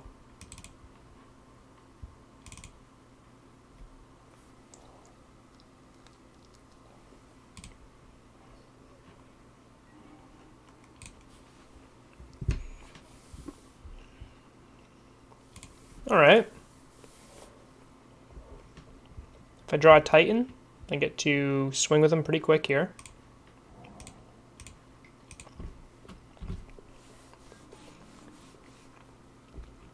If I can put a big Walking Ballista in play, they can kill a Laboratory Maniac, force them to kill me some other way.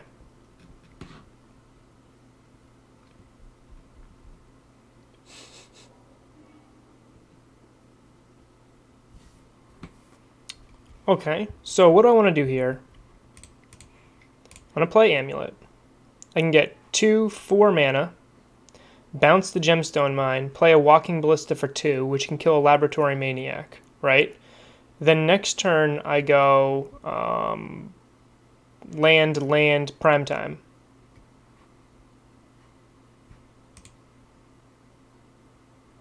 Yeah, I like that.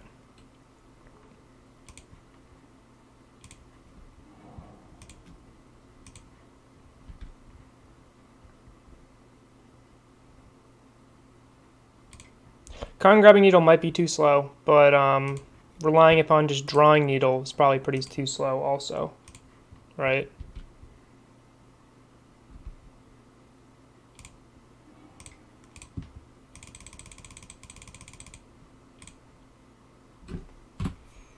So this can kill Laboratory Maniac. I don't even know if that's actually good enough here.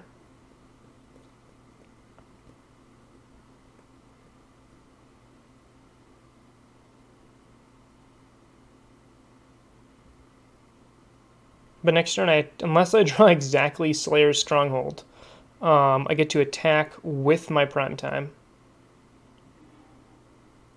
All right.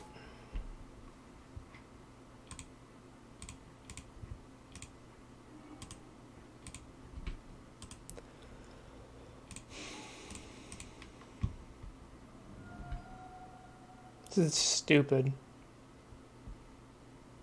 I have a turn. I had a turn 2 a 2/2 Walking Ballista, and I have a turn 3 Primetime, and I am too slow. Just think about that for a second. My hand is stupidly fast, right? And my hand is too slow.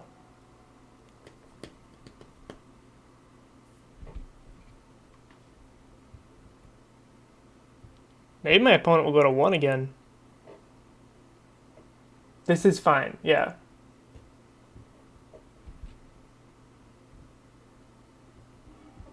So I hate decks like this and ad nauseum. The thematic of it is, so they kill me, right? But they have all these packs on the line that they just die to a second later, right? So it's like, so thematically you killed me, but then you're dead. What, a turn is what it's supposed to be, a couple seconds. So you're dead a second later. Thematically, it's just stupid. Go on, draw 7. Go on, draw 7. Except Nourishing Shoal is an instant, so in response you can gain life.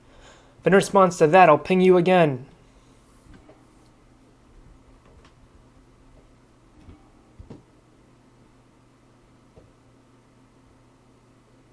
You have 5 cards left in their deck.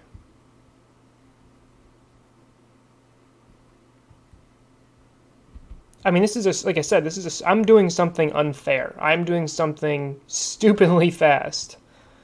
And it's just not enough right here. I'm not dead if I win. True. What I needed, you're right, Capolo, I needed the turn 2 kill, which I get like 0.5% of the time.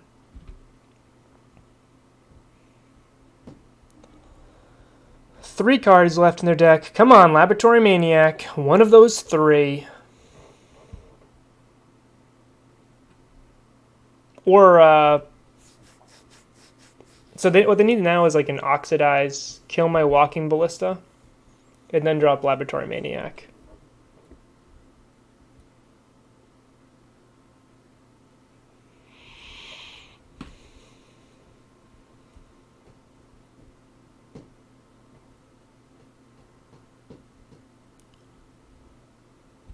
All right.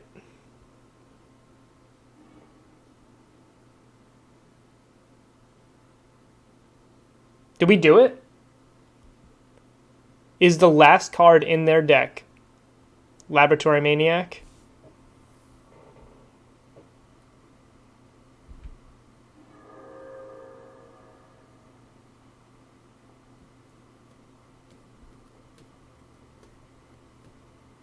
Yep.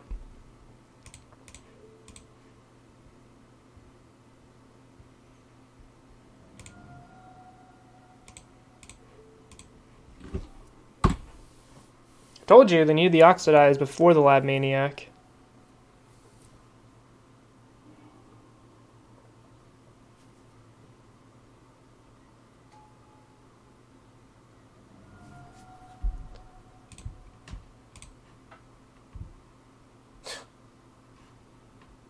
Dumb. That was dumb.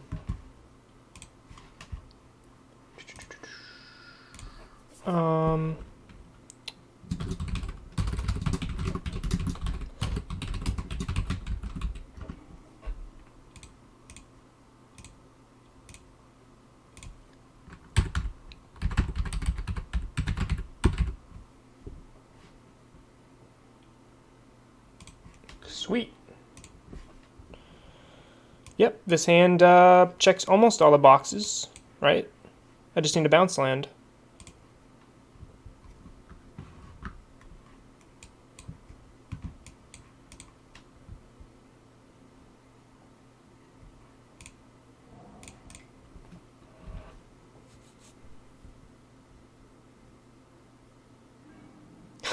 Okay.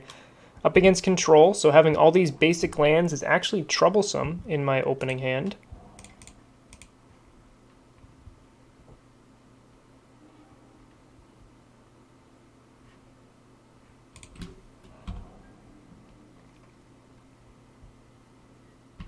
Opponent forced of negation by pitching a Supreme Verdict, which isn't super helpful in this matchup, but certainly helps them. Yeah, there's all my basics, so Field of Ruins live against me.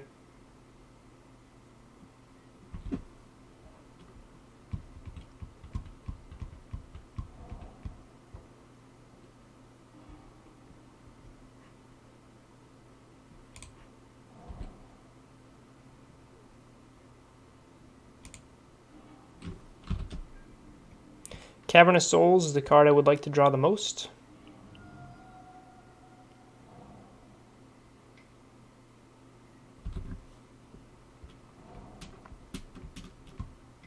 Yep, field my land. That was super painful.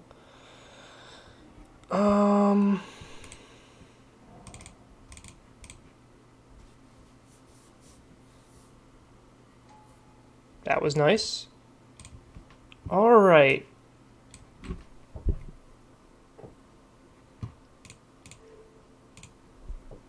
Just gonna plus here and pass the turn. This is a spot where I wish I had Crucible of Worlds over Ramanop.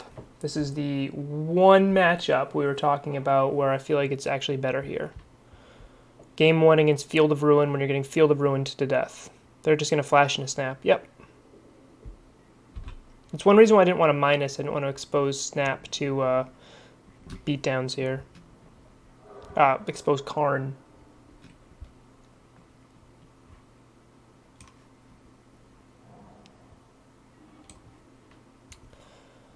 So...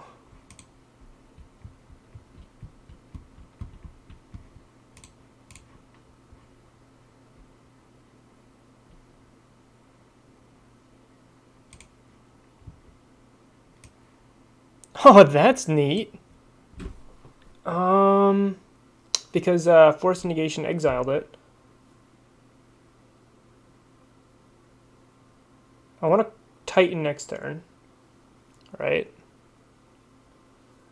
I think Pithing Needle on Field of Ruin or Pithing Needle on Colonnade is probably the best line I have here.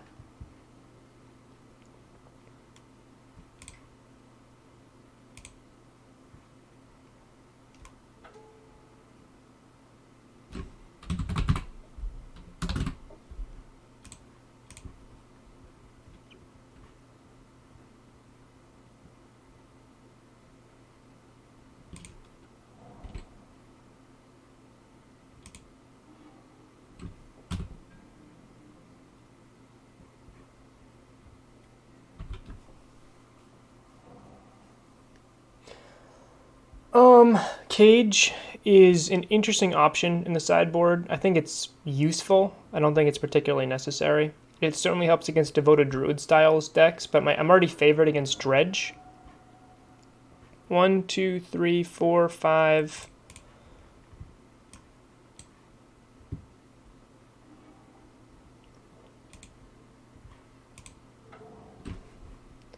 Giant.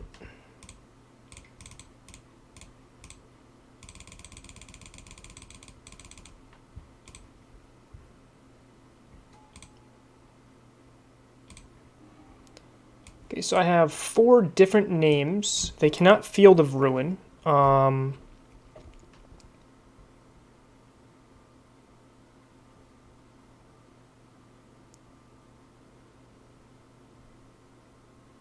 can go up to 6, and then if they path me, I get nothing, because I have all my basics.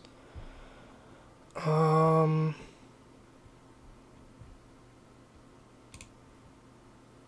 think I'm going to do this.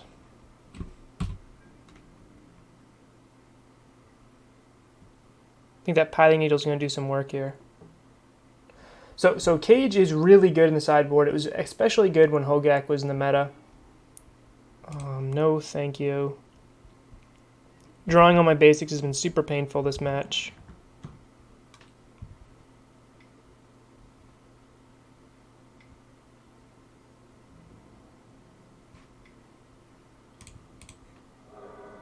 Yep.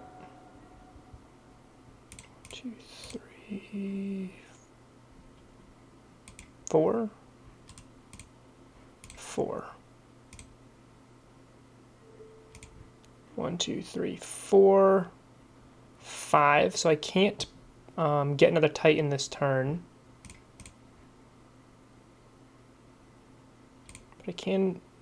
I could also Teleria West if I Vesuva the Simic Growth.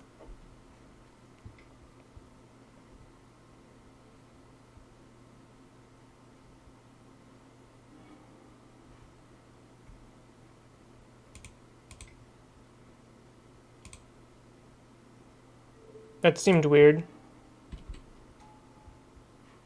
1, 2.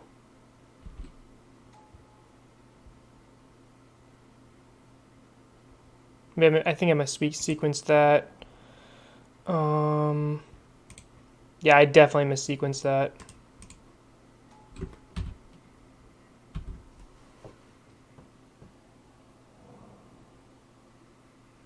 Yep, I should have done that. Yep. Definitely missequenced that.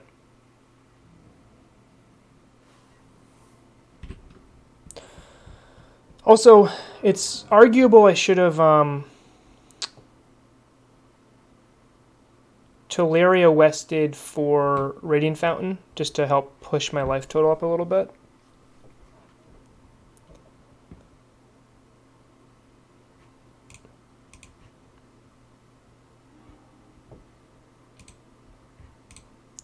One, 2, 3, 4, 5, 6.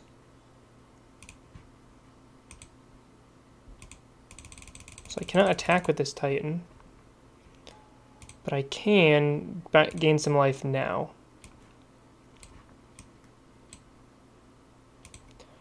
Radiant Fountain, Bounce Land.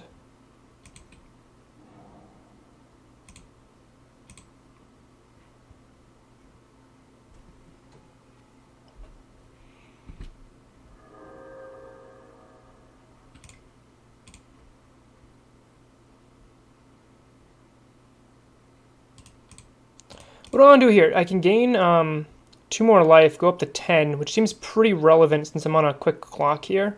Or I can Teleria West for like a Walking Ballista. Or another Prime Time.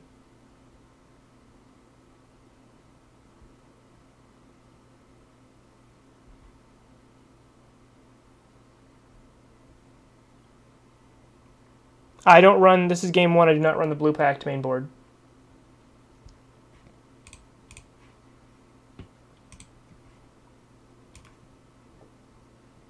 So it'd be Walking Ballista or another Pact is what I would grab. I think I just want to gain life.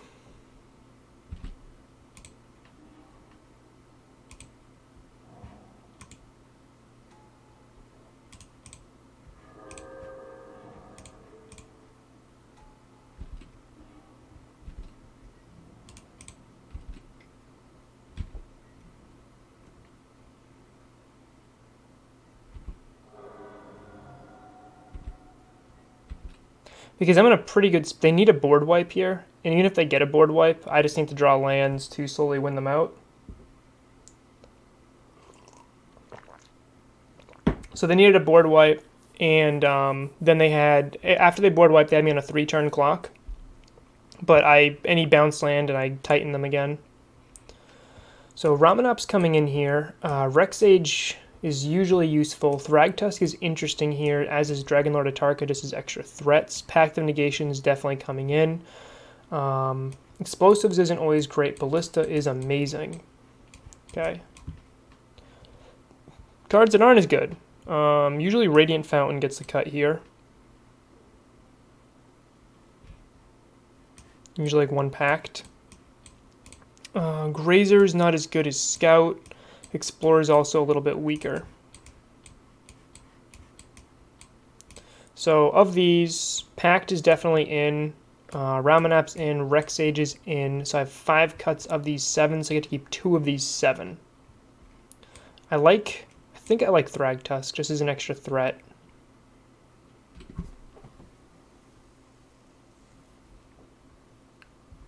I don't like Grazer. I think I just like Rexage more than EE.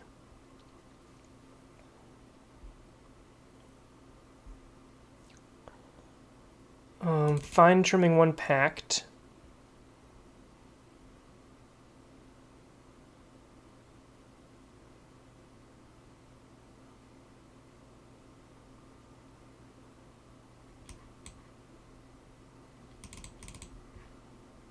Let's try that.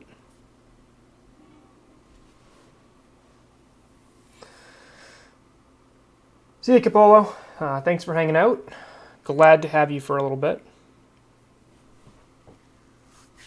So you can kind of see what I mean there. I was talking about in the pre-league video. Field of the Dead makes the blue-white control matchup very different. It's one reason why I think that I can put Pact of Negation in the sideboard.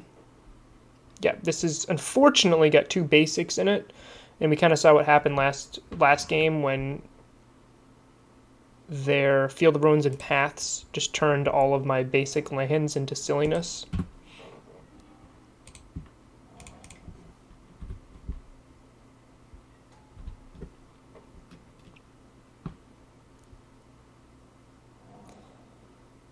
But the 2 matchups I really want Pact of Negation for... Ooh, do I cast Azusa here?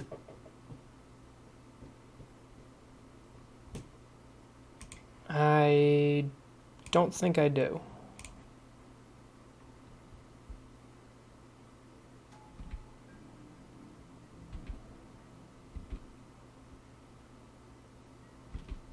Azusa doesn't do much to what my board currently has. Opponent missed a land drop.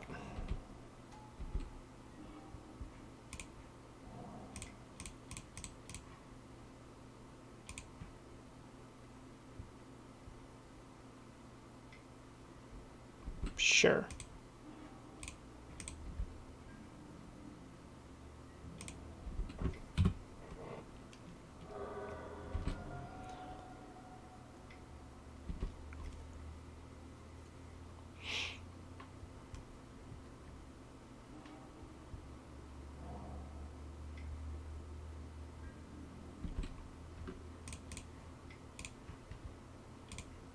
Okay, 1 more blue source and Pact of Negation's live.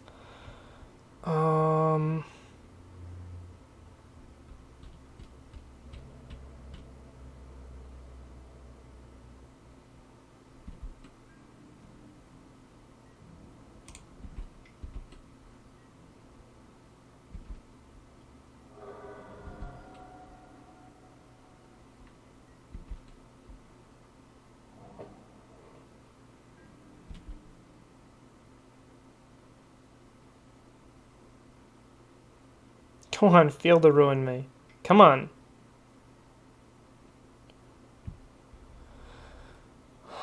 That's a bit worse than Field of Ruin.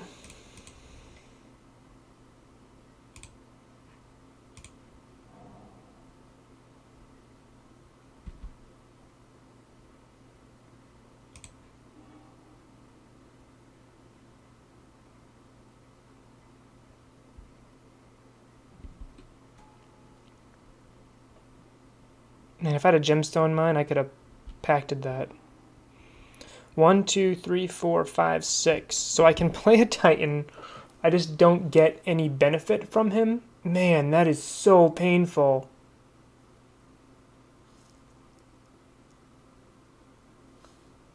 Opponent's got to have a path, right? So if I play Prime, um,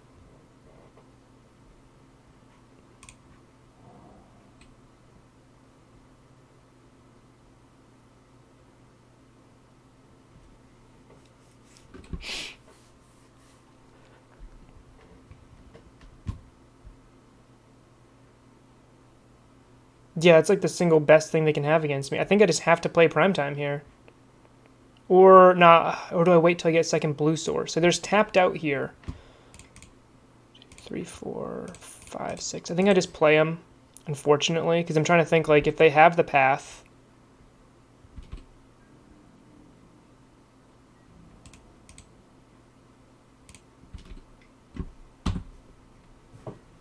If they have the path, I'm not gonna. Then they'll have the counter magic. I can't. I could wait, I guess. All right, they have it.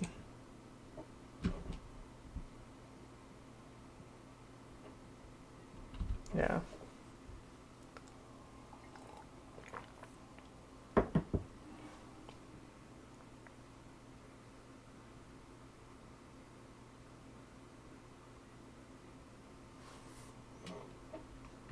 I should have just waited. Should have just waited.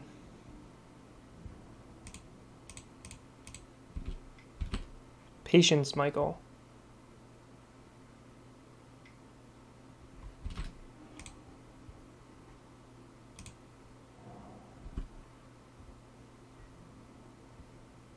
I don't know if you guys noticed I got grumpy and didn't even accept the path because I was upset with my own mistake.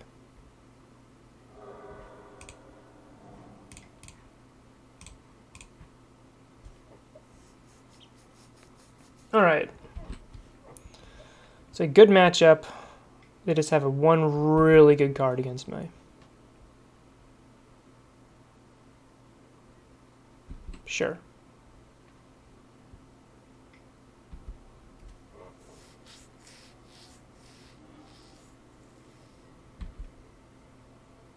So my Pact of Negation is live as long as they don't Field of Ruin me.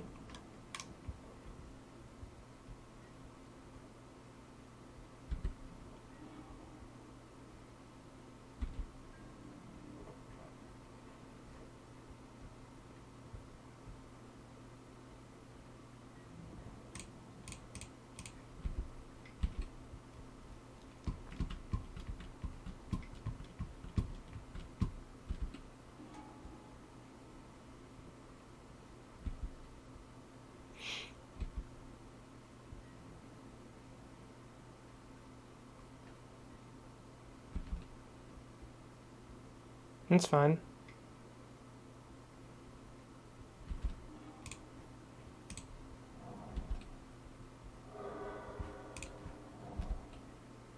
Now I can Pact through a field.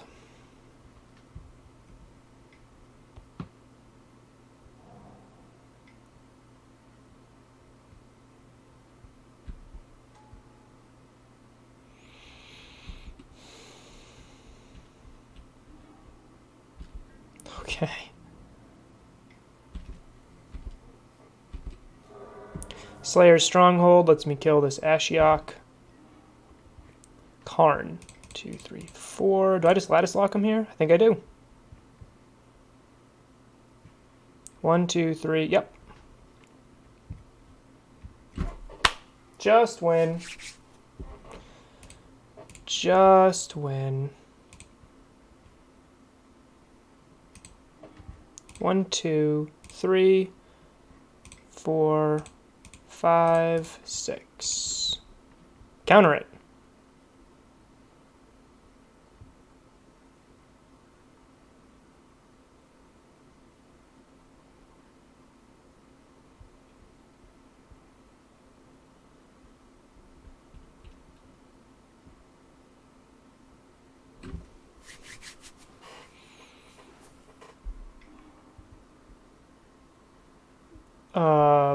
Okay.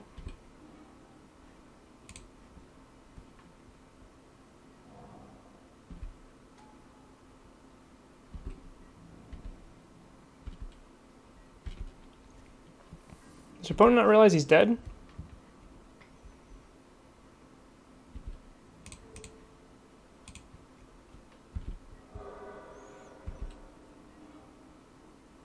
Oh, super dead. 1, 2, 3, 4, 5, 6, 7.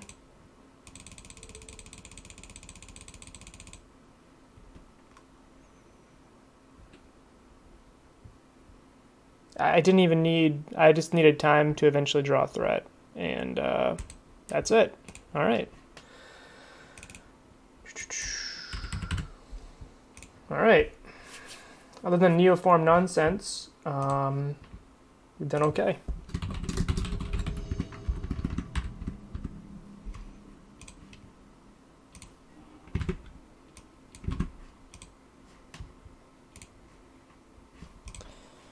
Didn't see any Stoneforge Mystic or anything super exciting from the opponent there. Just looked like classic blue-white control.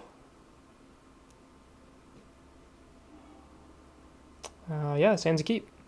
So I have a ramp, lands, and a threat. Now, of the ramp possible, Grazer is probably the worst one.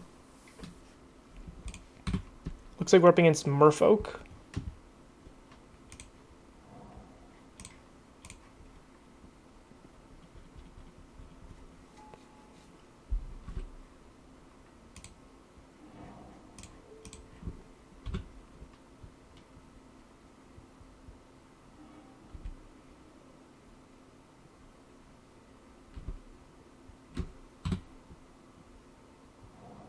Yep.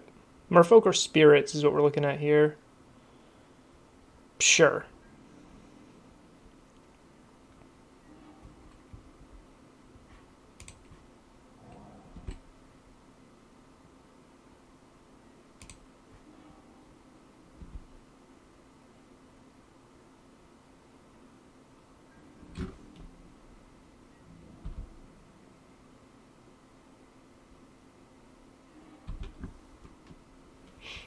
So that my opponent took the turn off to keep me from casting Ancient Stirrings. I think it's fine. Yep. Again.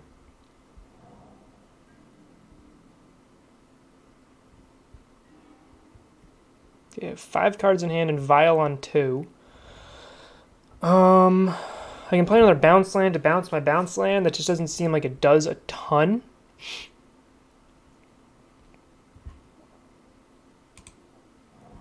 I think what I'd rather do is eventually get Karn out and then just put EE on 2.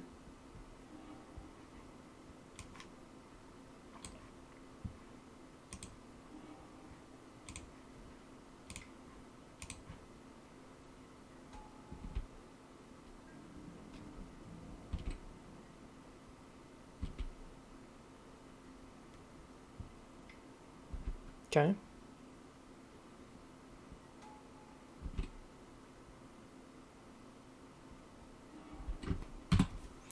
So if they have a Lord, they get to get a pretty big Alpha Strike in here. If my opponent taps out and isn't representing...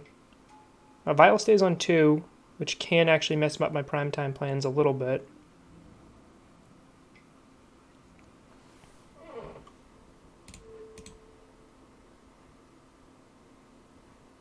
Yeah, if you have the Lord, you have the Lord. I think you would have played it before, right? Yeah, why didn't you just play that before to... I don't know. Hey Nicholas, how's it going? I don't know why my opponent sequenced that the way they did there, but they are tapped out, which means I have prime time.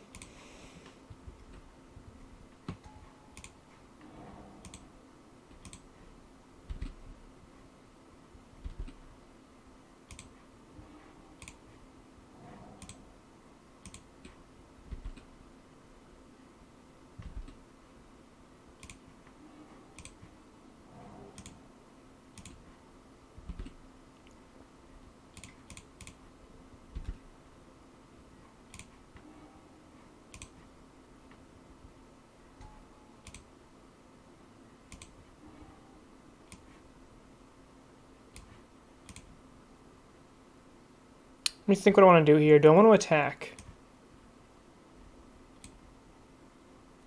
I've not played Abzan Traverse in a little bit. I've been more interested with Stoneforge Mystic, and I think Abzan Traverse actually hugely benefit from that inclusion. The problem though is Stoneforge Mystic wants you to run more lands, Abzan Traverse wants you to run less lands. It's kind of a struggle there. I think I do want to attack.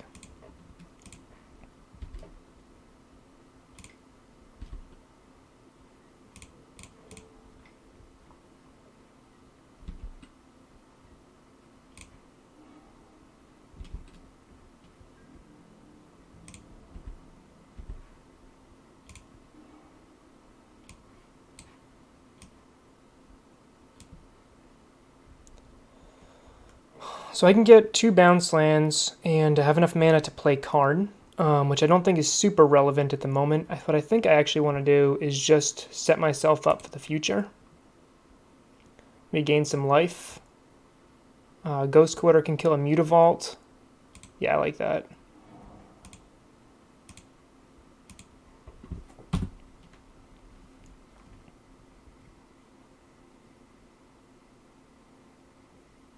It plays a similar role to Tarmogoyf, but it's much better than Tarmogoyf in some situations. Like, it's clearly worse in any situation where the equipment's a liability. But just having access to a 6/7 is obviously great when you need to clock people, and Stoneforge Mystic is much slower. Okay. I just get to naturally draw the engineered explosives. I think that's just kind of mean, isn't it? 1,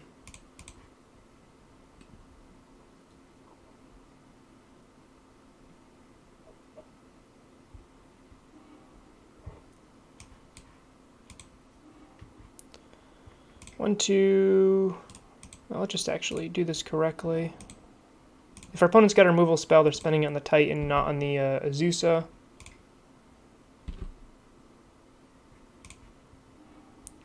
3, 4, 5, 6. 2 more land drops this turn.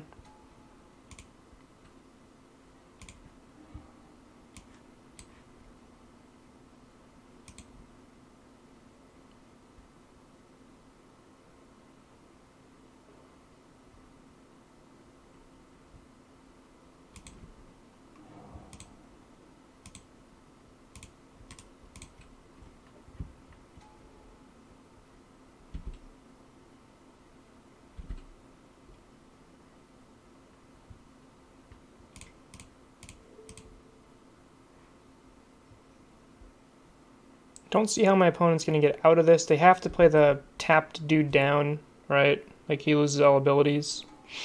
Yep, Trickster. Sure.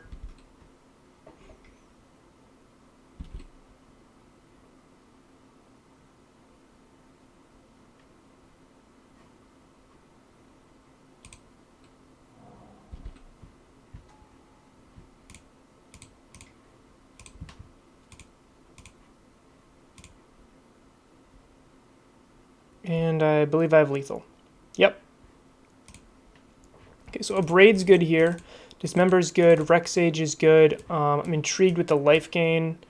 EE's really good. I don't think I care about Karn here at all.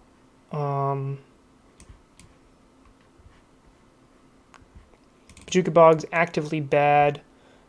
Grazer is maybe better than Explore, so I'll do that trim.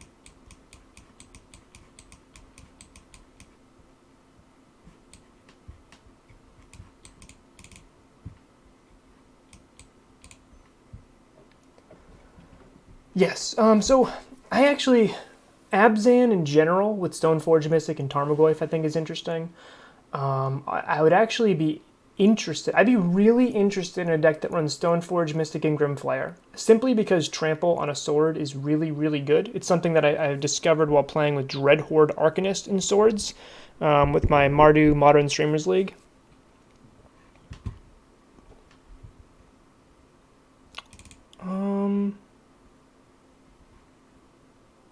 Is Dragonlord Atarka just too much? Like, is it just too much here? I think I would bring in... I'm using this instead of the Hornet Queen right now, and I think I would bring this in instead of Hornet Queen.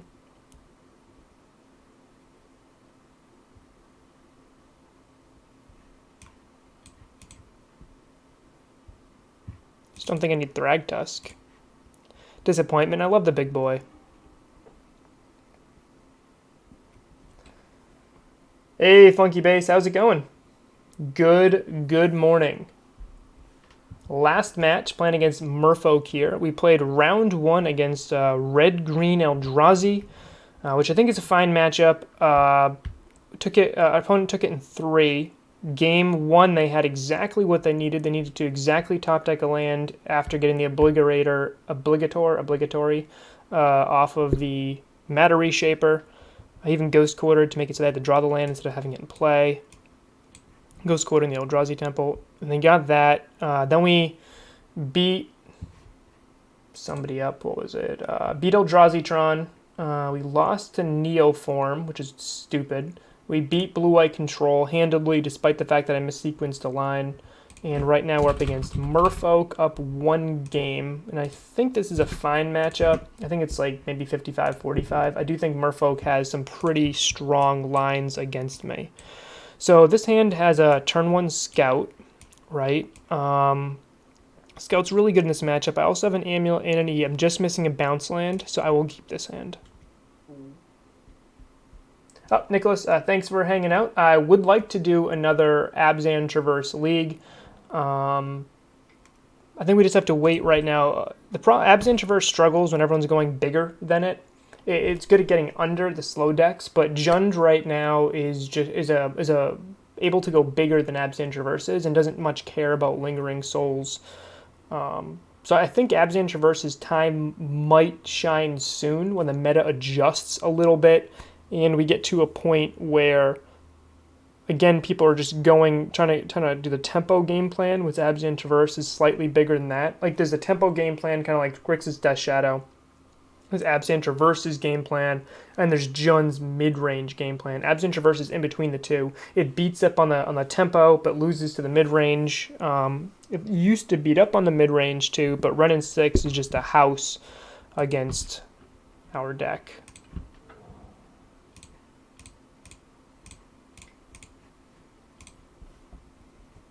So if the meta swings a little bit, I think it can be, I think it can be the deck again.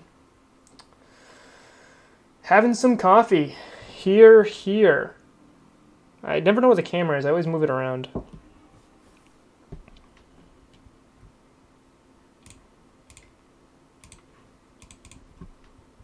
I want to hold Amulet in my hand for a little bit if I can.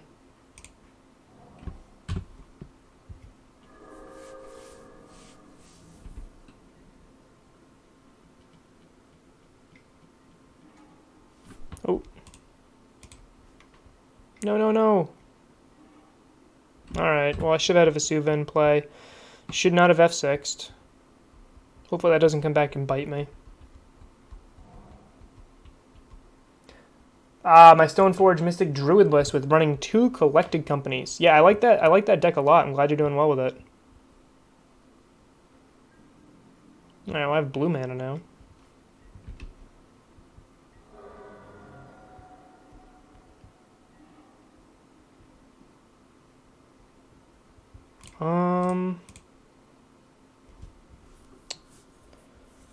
So I think my line is pass, flash in Vesuva on Waterlogged Grove, cast EE.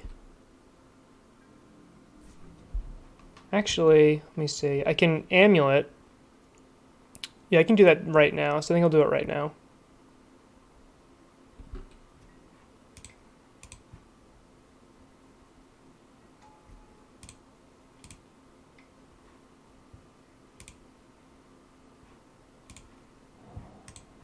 Pretend like I have a land drop. Green, blue, EE on 2. And if you can't deal with this, I just win the game, right?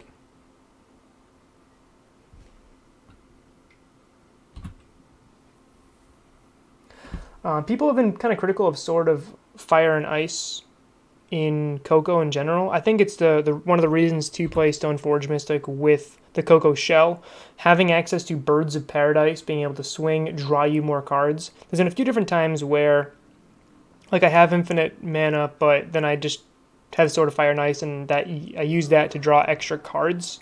Kind of reminds me of the Druid Karn Oath of Nissa Teferi loop. Like, it just feels like you're doing a very strong thing, even if you don't have access to what your game plan is.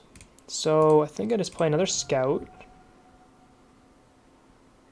I'm just really, really stuck on lands here.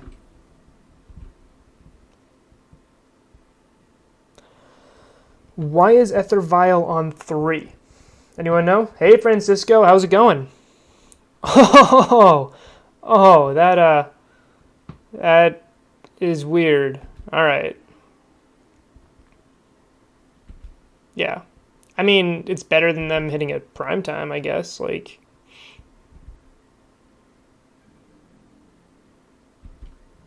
I don't care. I'll fall down to 10 here. Why is Ether Vial on 4? It's got to be the pro red guy, right?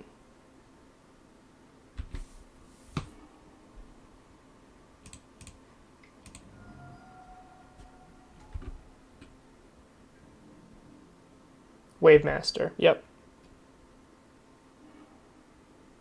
So if they try flashing in Wavemaster, I will blow up the Trickster so they have less blue, I guess.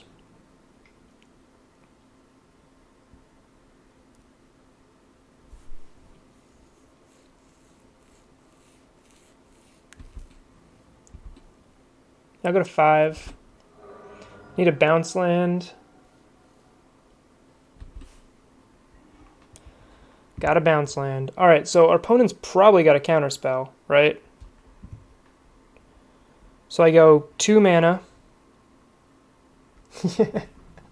I'm testing Dragonlord in the Hornet Queen slot, and so far, whenever I've cast Dragonlord, I've won the game. Granted, one of those times was when under a stubborn opponent who didn't concede to a Lattice Lock. Okay, so I play Grolturf, 2, bounce it back, flash it in with Scout. Actually, I guess I do Scout first. So 2, 4, but I have to bounce this Cavern, right? So I have 1, 2, 3, 4, 5. Then I replay the Cavern, 6. I think I do that, then I get to play the prime time. They have a Stifle.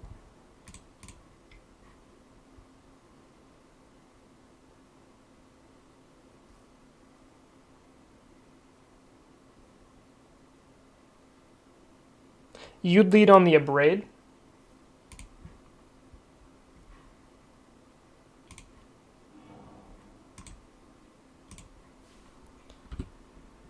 So my line here is get 1, 2 mana off of this, 3, 4, 5, bounce the Cavern, replay the Cavern on green. That'd be my 6th mana, cast prime time.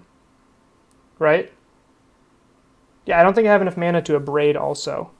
But I think I'm correct in... Yep.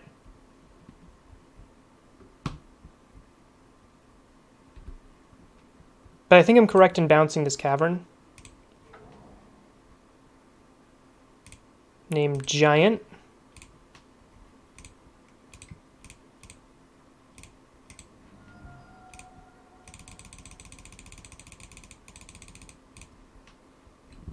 But this way I get to play around any Disdainful Strokes or any removal, any counter magic they might have. Unfortunately, I already have Radiant Fountain and Vesuva in play, so I can't really gain more life.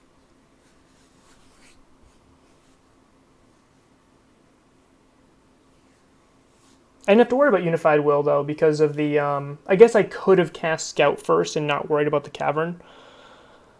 I don't think I attack here.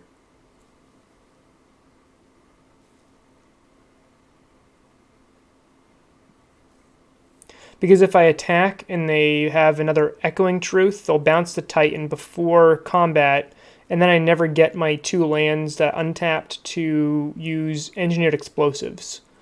So I think what I want to grab, which really, really stinks, I think what I want to grab here is Calney Garden in a bounce land, bounce my Vesuva. And that way I have enough mana for the engineered explosives.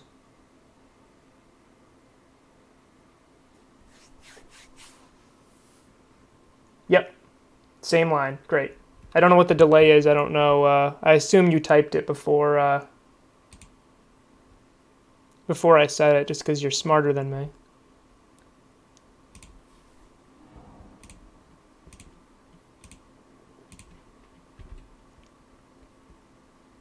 Actually, I shouldn't have grabbed Simic. I should have grabbed Grolturf. So I have a Braid online.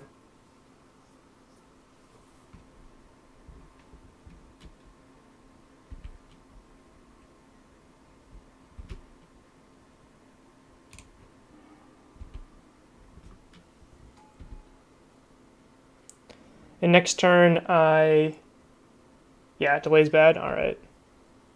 I should have grabbed Grolturf, I think. I do like having the extra land types right now. So they're going to flash in. If they have another Trickster, yeah, they have another Trickster. Okay, that's fine. Trickster tapped down my Titan, which is why, again, I did not attack.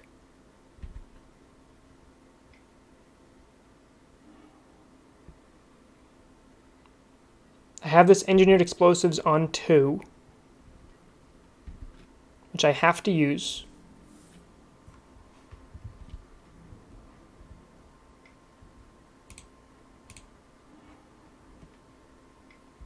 Yep. That's fine.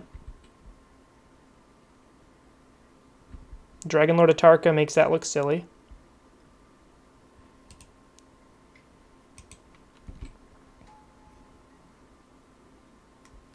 True. There's nothing I'll probably be abrading. 1, 2, 3, 4, 5, 6, 7. I think I just go Dragonlord Atarka, kill the Master of Waves. Master of Waves, yeah. I mean, opponent, all they have potentially is the 4th Merfolk Trickster. That's the only other flash guy, right? Because there's a Merfolk comes into play, tap a green or red creature. That does not have flash, I believe. So 1, 2, 3, 4.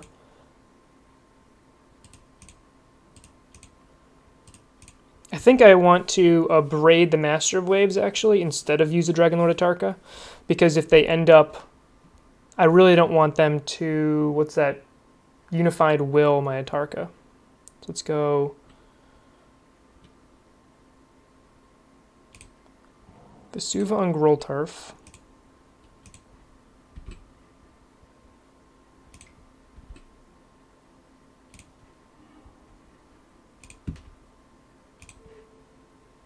He's pro-red.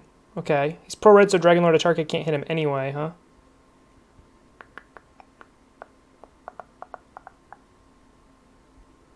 Yeah. 1, 2...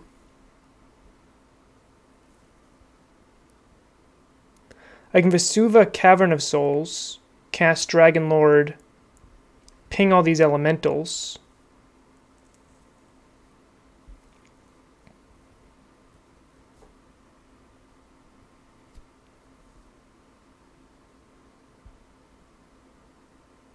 I can cast the Prime Time. 1, 2, 3, 4, 5, 5, 6. I can get Tolaria West, and then I can do Engineered Explosives on 0, blow up all those elementals, and then swing with Prime Time.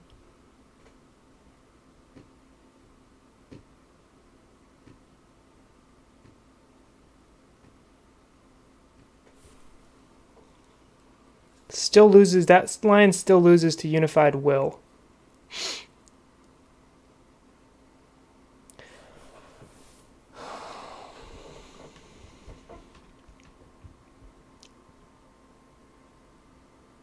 But if I play Prime Time, that beats Unified Will, but that loses to Echoing Truth.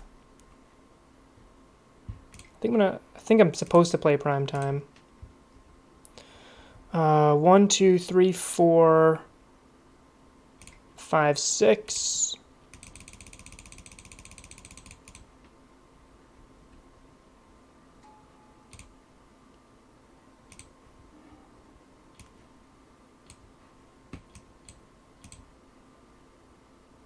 I think I'm just accepting that I'm losing to Echoing Truth.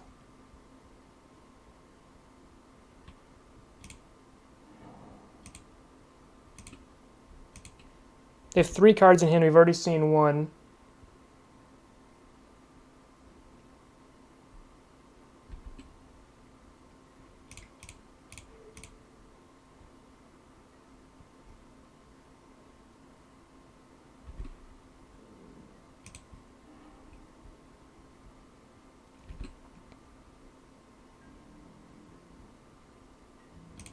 Okay, no Echoing Truth.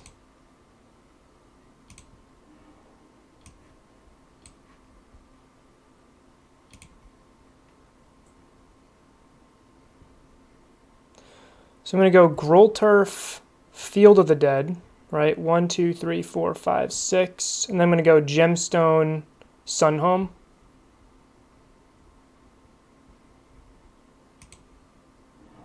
So which was I was playing around? Was I playing around Unified Will or Echoing Truth?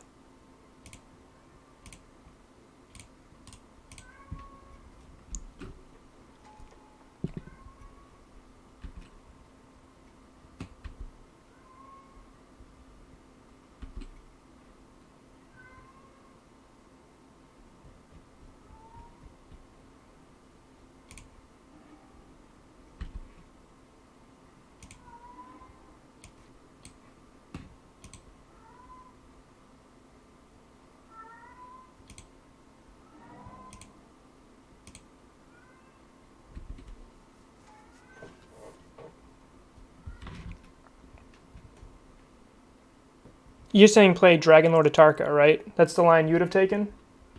I could have made Dragonlord Atarka uncounterable, yes.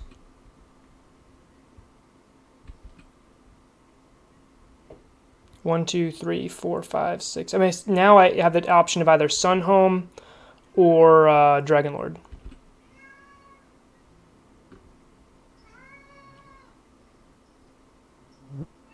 No blocks.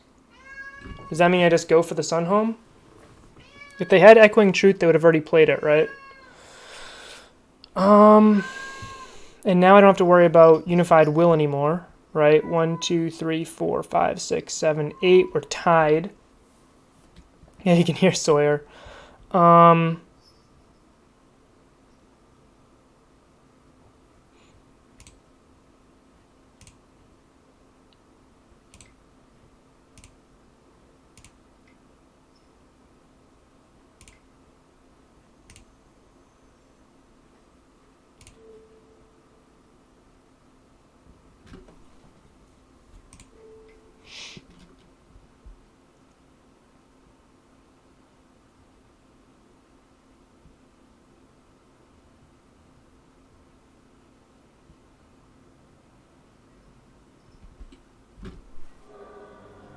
Okay, so we just win.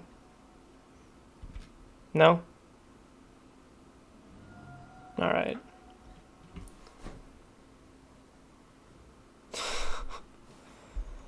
Yikes. So, yes, I could have played Dragonlord Atarka. I could have bounced the Cavern, played Dragonlord, killed 5 of their tokens, and then swung. That's an interesting line, right?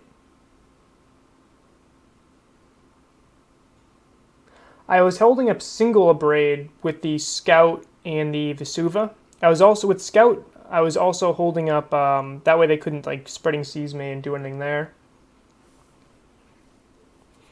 I wanted to find a way, if I had correctly played that earlier Scout off the Countley Garden mana, I could have, I believe I could have played a Tarka second main.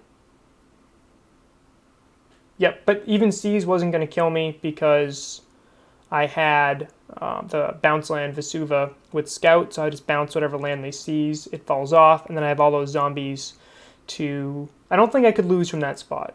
right? I had 4 zombies in play. I was going to make 5 by bouncing with Vesuva. I could always just bounce on a Radiant Fountain. Yeah.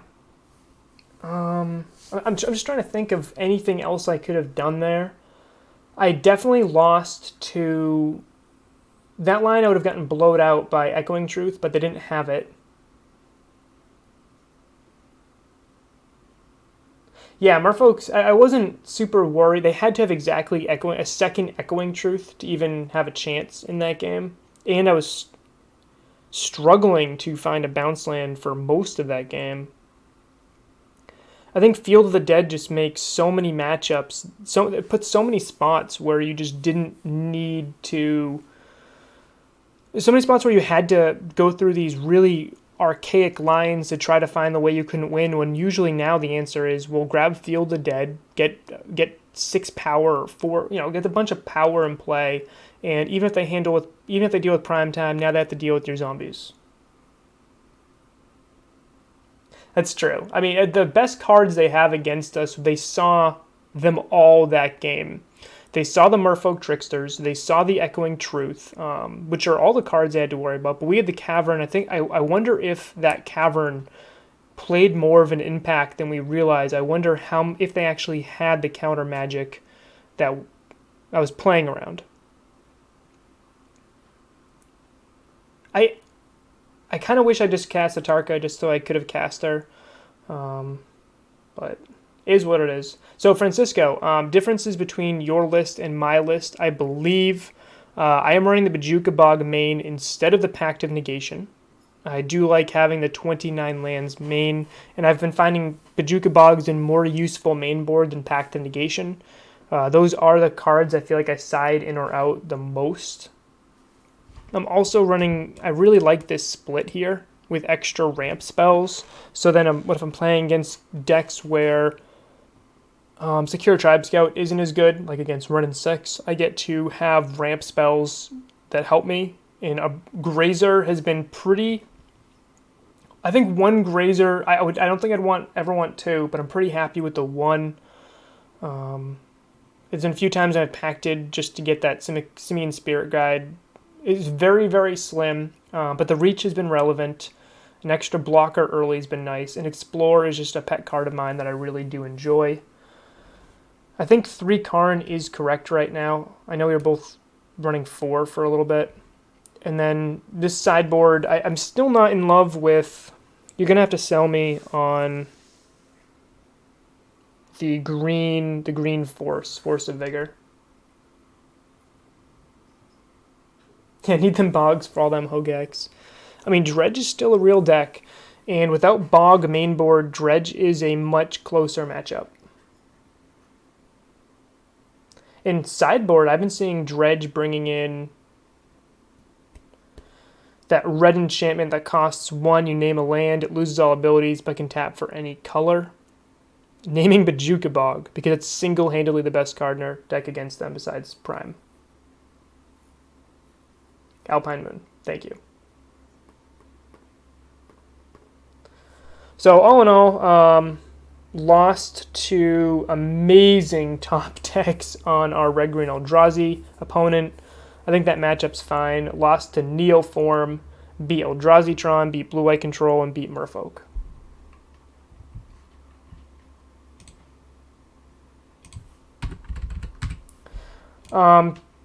So Tron and Titan Shift are the matchups where I want Pact of Negation, and I really want them badly.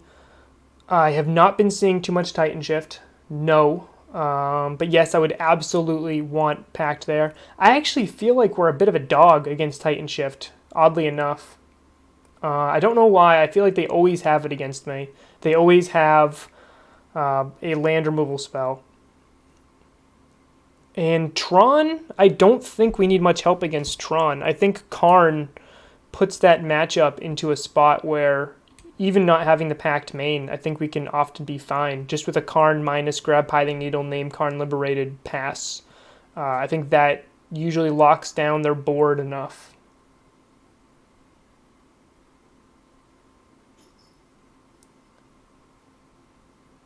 Leyline of Sanctity to stop Bog. That is pretty heads up.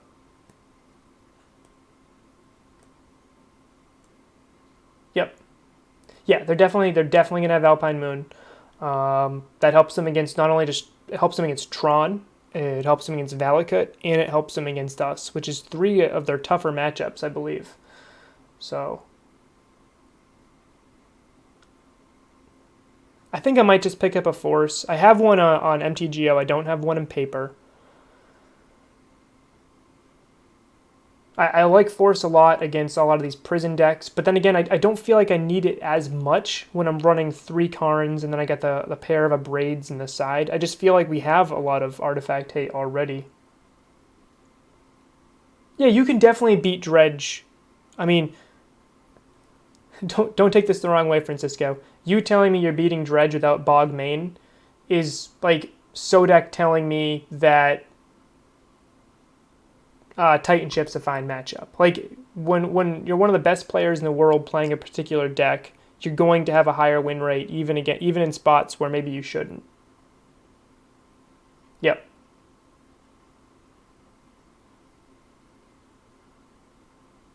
Yes, I'm loving the 29 land package with the extra ramp.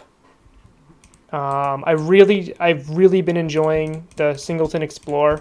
I think Explore is just good enough to be a one of. It's better post board. Like my main board's built to be better post board against things like Jund, where running 6 is killing our secure tribe scout. So we still get to keep ramping. We still get to keep progressing our mana base, despite the fact that our opponent is killing our creatures that are helping us ramp. Yep. I know I do like Coalition Relic a lot.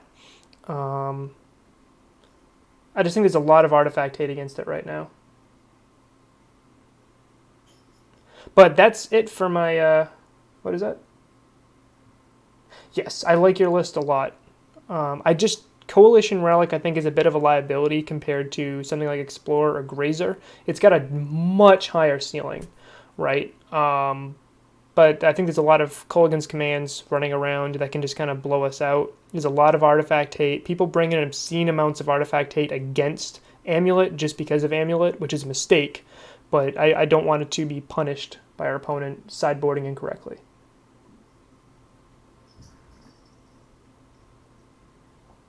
You have the 3 weeks of data?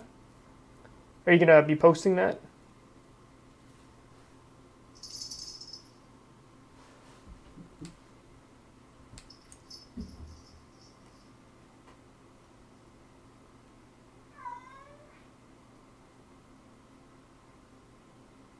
Nice. That is a solid win rate.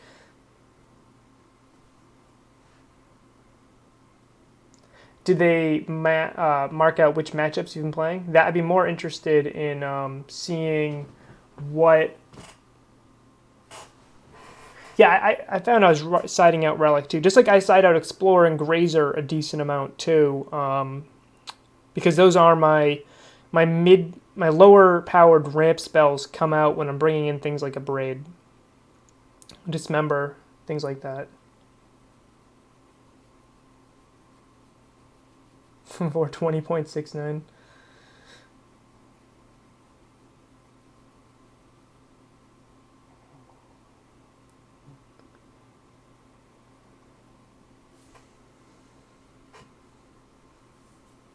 I like your list a lot. I think we're only, like I said, the major differences I saw was I have an extra ramp spell. You're running Coalition Relic instead. I'm running Bog main. You're running Pact of Negation main. You have a second EE main, where instead of that slot, I'm running the second ramp spell. You have the Force of Vigor. I have a second threat. Right? I think I added the Thragtusk instead of Force of Vigor there. Again, just to be better against things like Jund or any aggro. And you're running Hornet Queen instead of Dragonlord. I was just testing Dragonlord with some theory crafting. Is Dragonlord Atarka better than Hornet Queen? I don't know. But I do know that being able to hit Planeswalkers is pretty sweet. Not being able to go face is kind of dumb, though.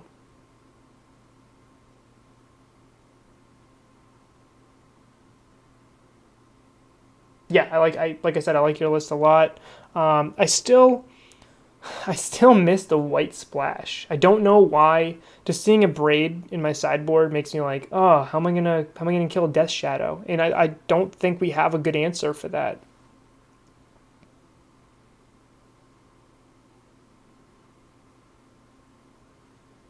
I think our answer for Death Shadow is just put a bunch of zombies in play. EE, sure, but they have Stubborn Denial for. I feel like they always have Stubborn Denial, so I feel like I need EE and Path to be able to kill one Death Shadow.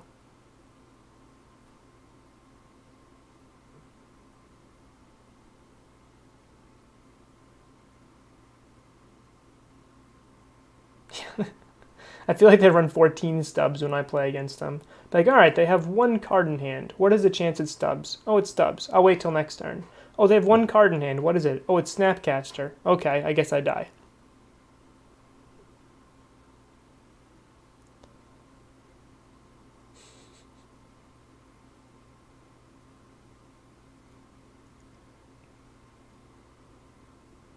I do think a Braid's much better in the meta, especially since Urza is probably the best deck in the format. Although Path can kill Urza and a Braid can't, but being able to slow them down I think is pretty important. I also like Fire Spout, which is a card I'm not running at the moment, but I do think Fire Spout's pretty juicy in certain situations. Yeah. Yeah, Grixis Death Shadow is a reason to run White Splash.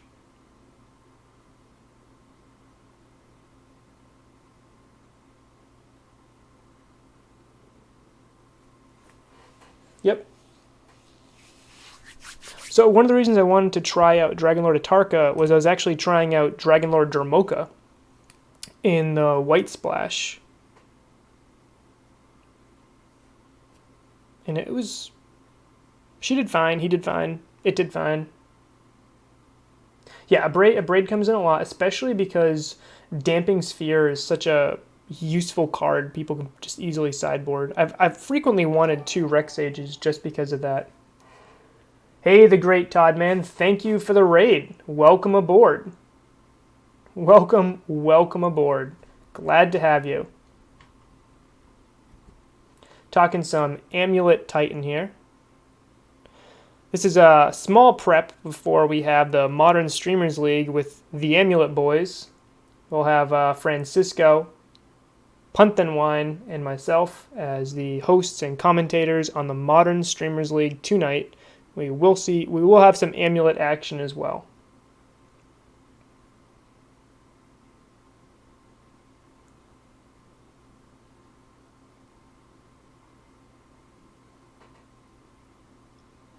I actually played against Blue Eye Control without... Hey, thank you for the raid.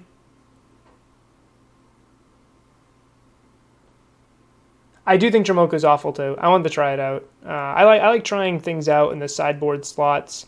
Cards that I've tried out the Emrakul, the 13 Emrakul. I've tried out Ugin. I've tried out a lot of different spots, kind of like that 15th, that extra threat in the sideboard. Chameleon Colossus I think is neat. I definitely don't need this many threats in the sideboard. Tireless Tracker is a card I always want in my deck, but I never end up playing. I think we have Karn, I don't think there's room for Tracker.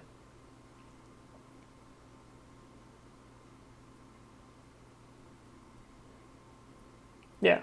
I don't think... This is not my optimal list. I would not run Dromoka. I probably wouldn't even run Colossus either. This list isn't even running a Ramanap or Crucible, so this list is just wrong, right? Like, this list does not have what I need.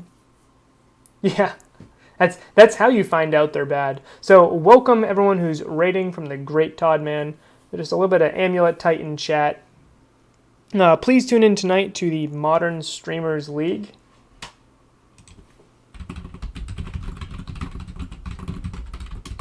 We're airing tonight at 8 p.m. Eastern Time. We'll have more Amulet Titan chat with Punthenwine and Francisco in his commentators tonight.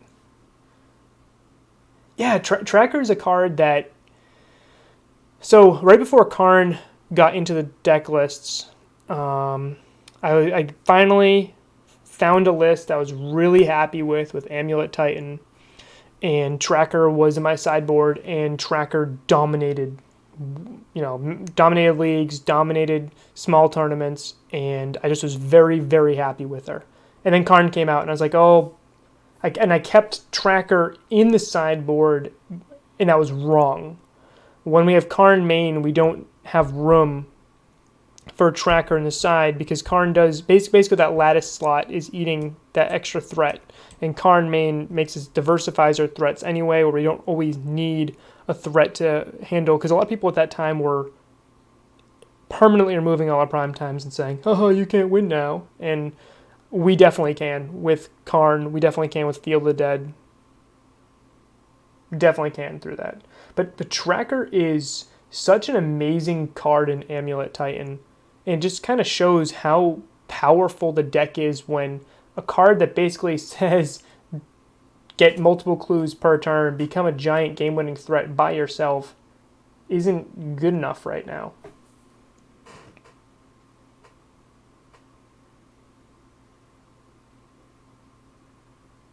I wonder, Francisco, if... Well, was it Consulate Crackdown? Is that the one that exiles all artifacts? I wonder if Consulate Crackdown, or some sort of board wipe, like the White Splash again, with some sort of board wipe to help deal with Urza, and one tracker in the side to help churn through our deck, that old strategy that Edgar was doing a little bit ago. I wonder if that is useful.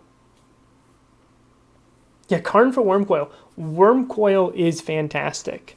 Wormcoil makes it so we don't even really need Thragtusk, right? That old Thragtusk slot, or Baloth, that's been replaced by Wormcoil.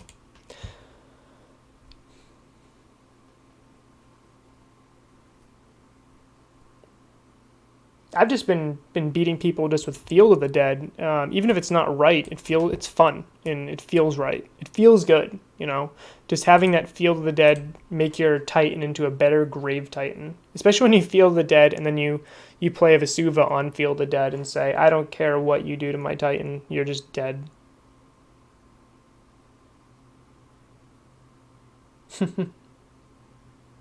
I like when people path to exile my Wormcoil engine, and I have Karn.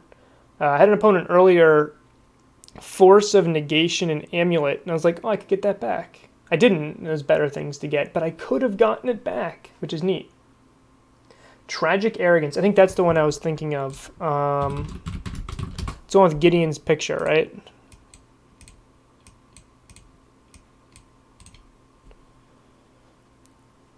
Each player I choose, they get to keep an artifact, a creature, an enchantment, a planeswalker, and sacrifice everything else. I like that. Yeah, true. I like the idea of this Tragic Arrogance. There's a pen.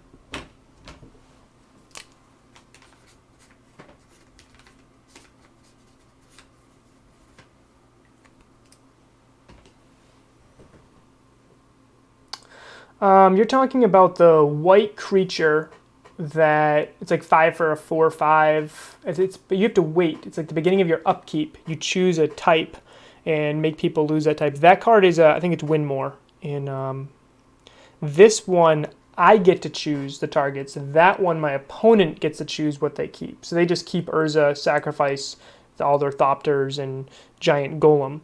This one they sacrifice Urza and I choose which creature they keep.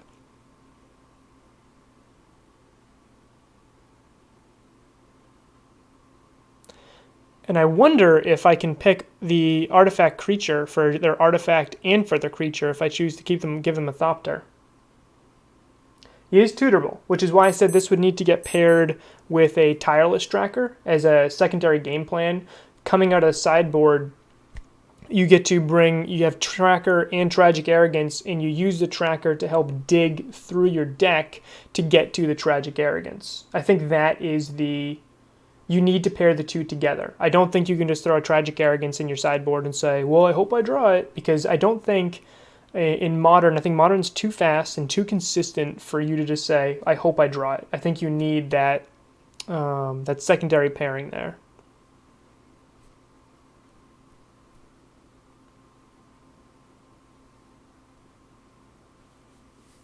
I do think the red splash is better right now. I just like the white splash. I don't know why.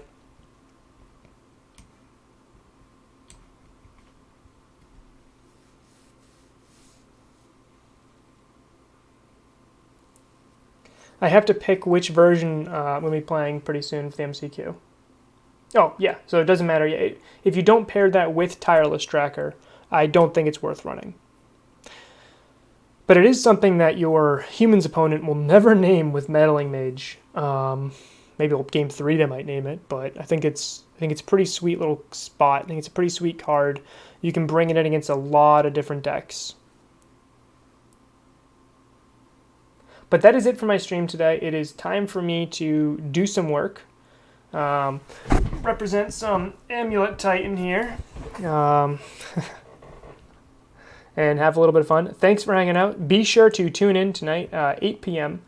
Eastern Time, Modern Streamers League on Twitch, and watch us play the end of Week 8. Tonight is Week 8, Night 2. We got a fun show lined up for you. Be sure to tune into that. But thank you all for hanging out. I will see you soon.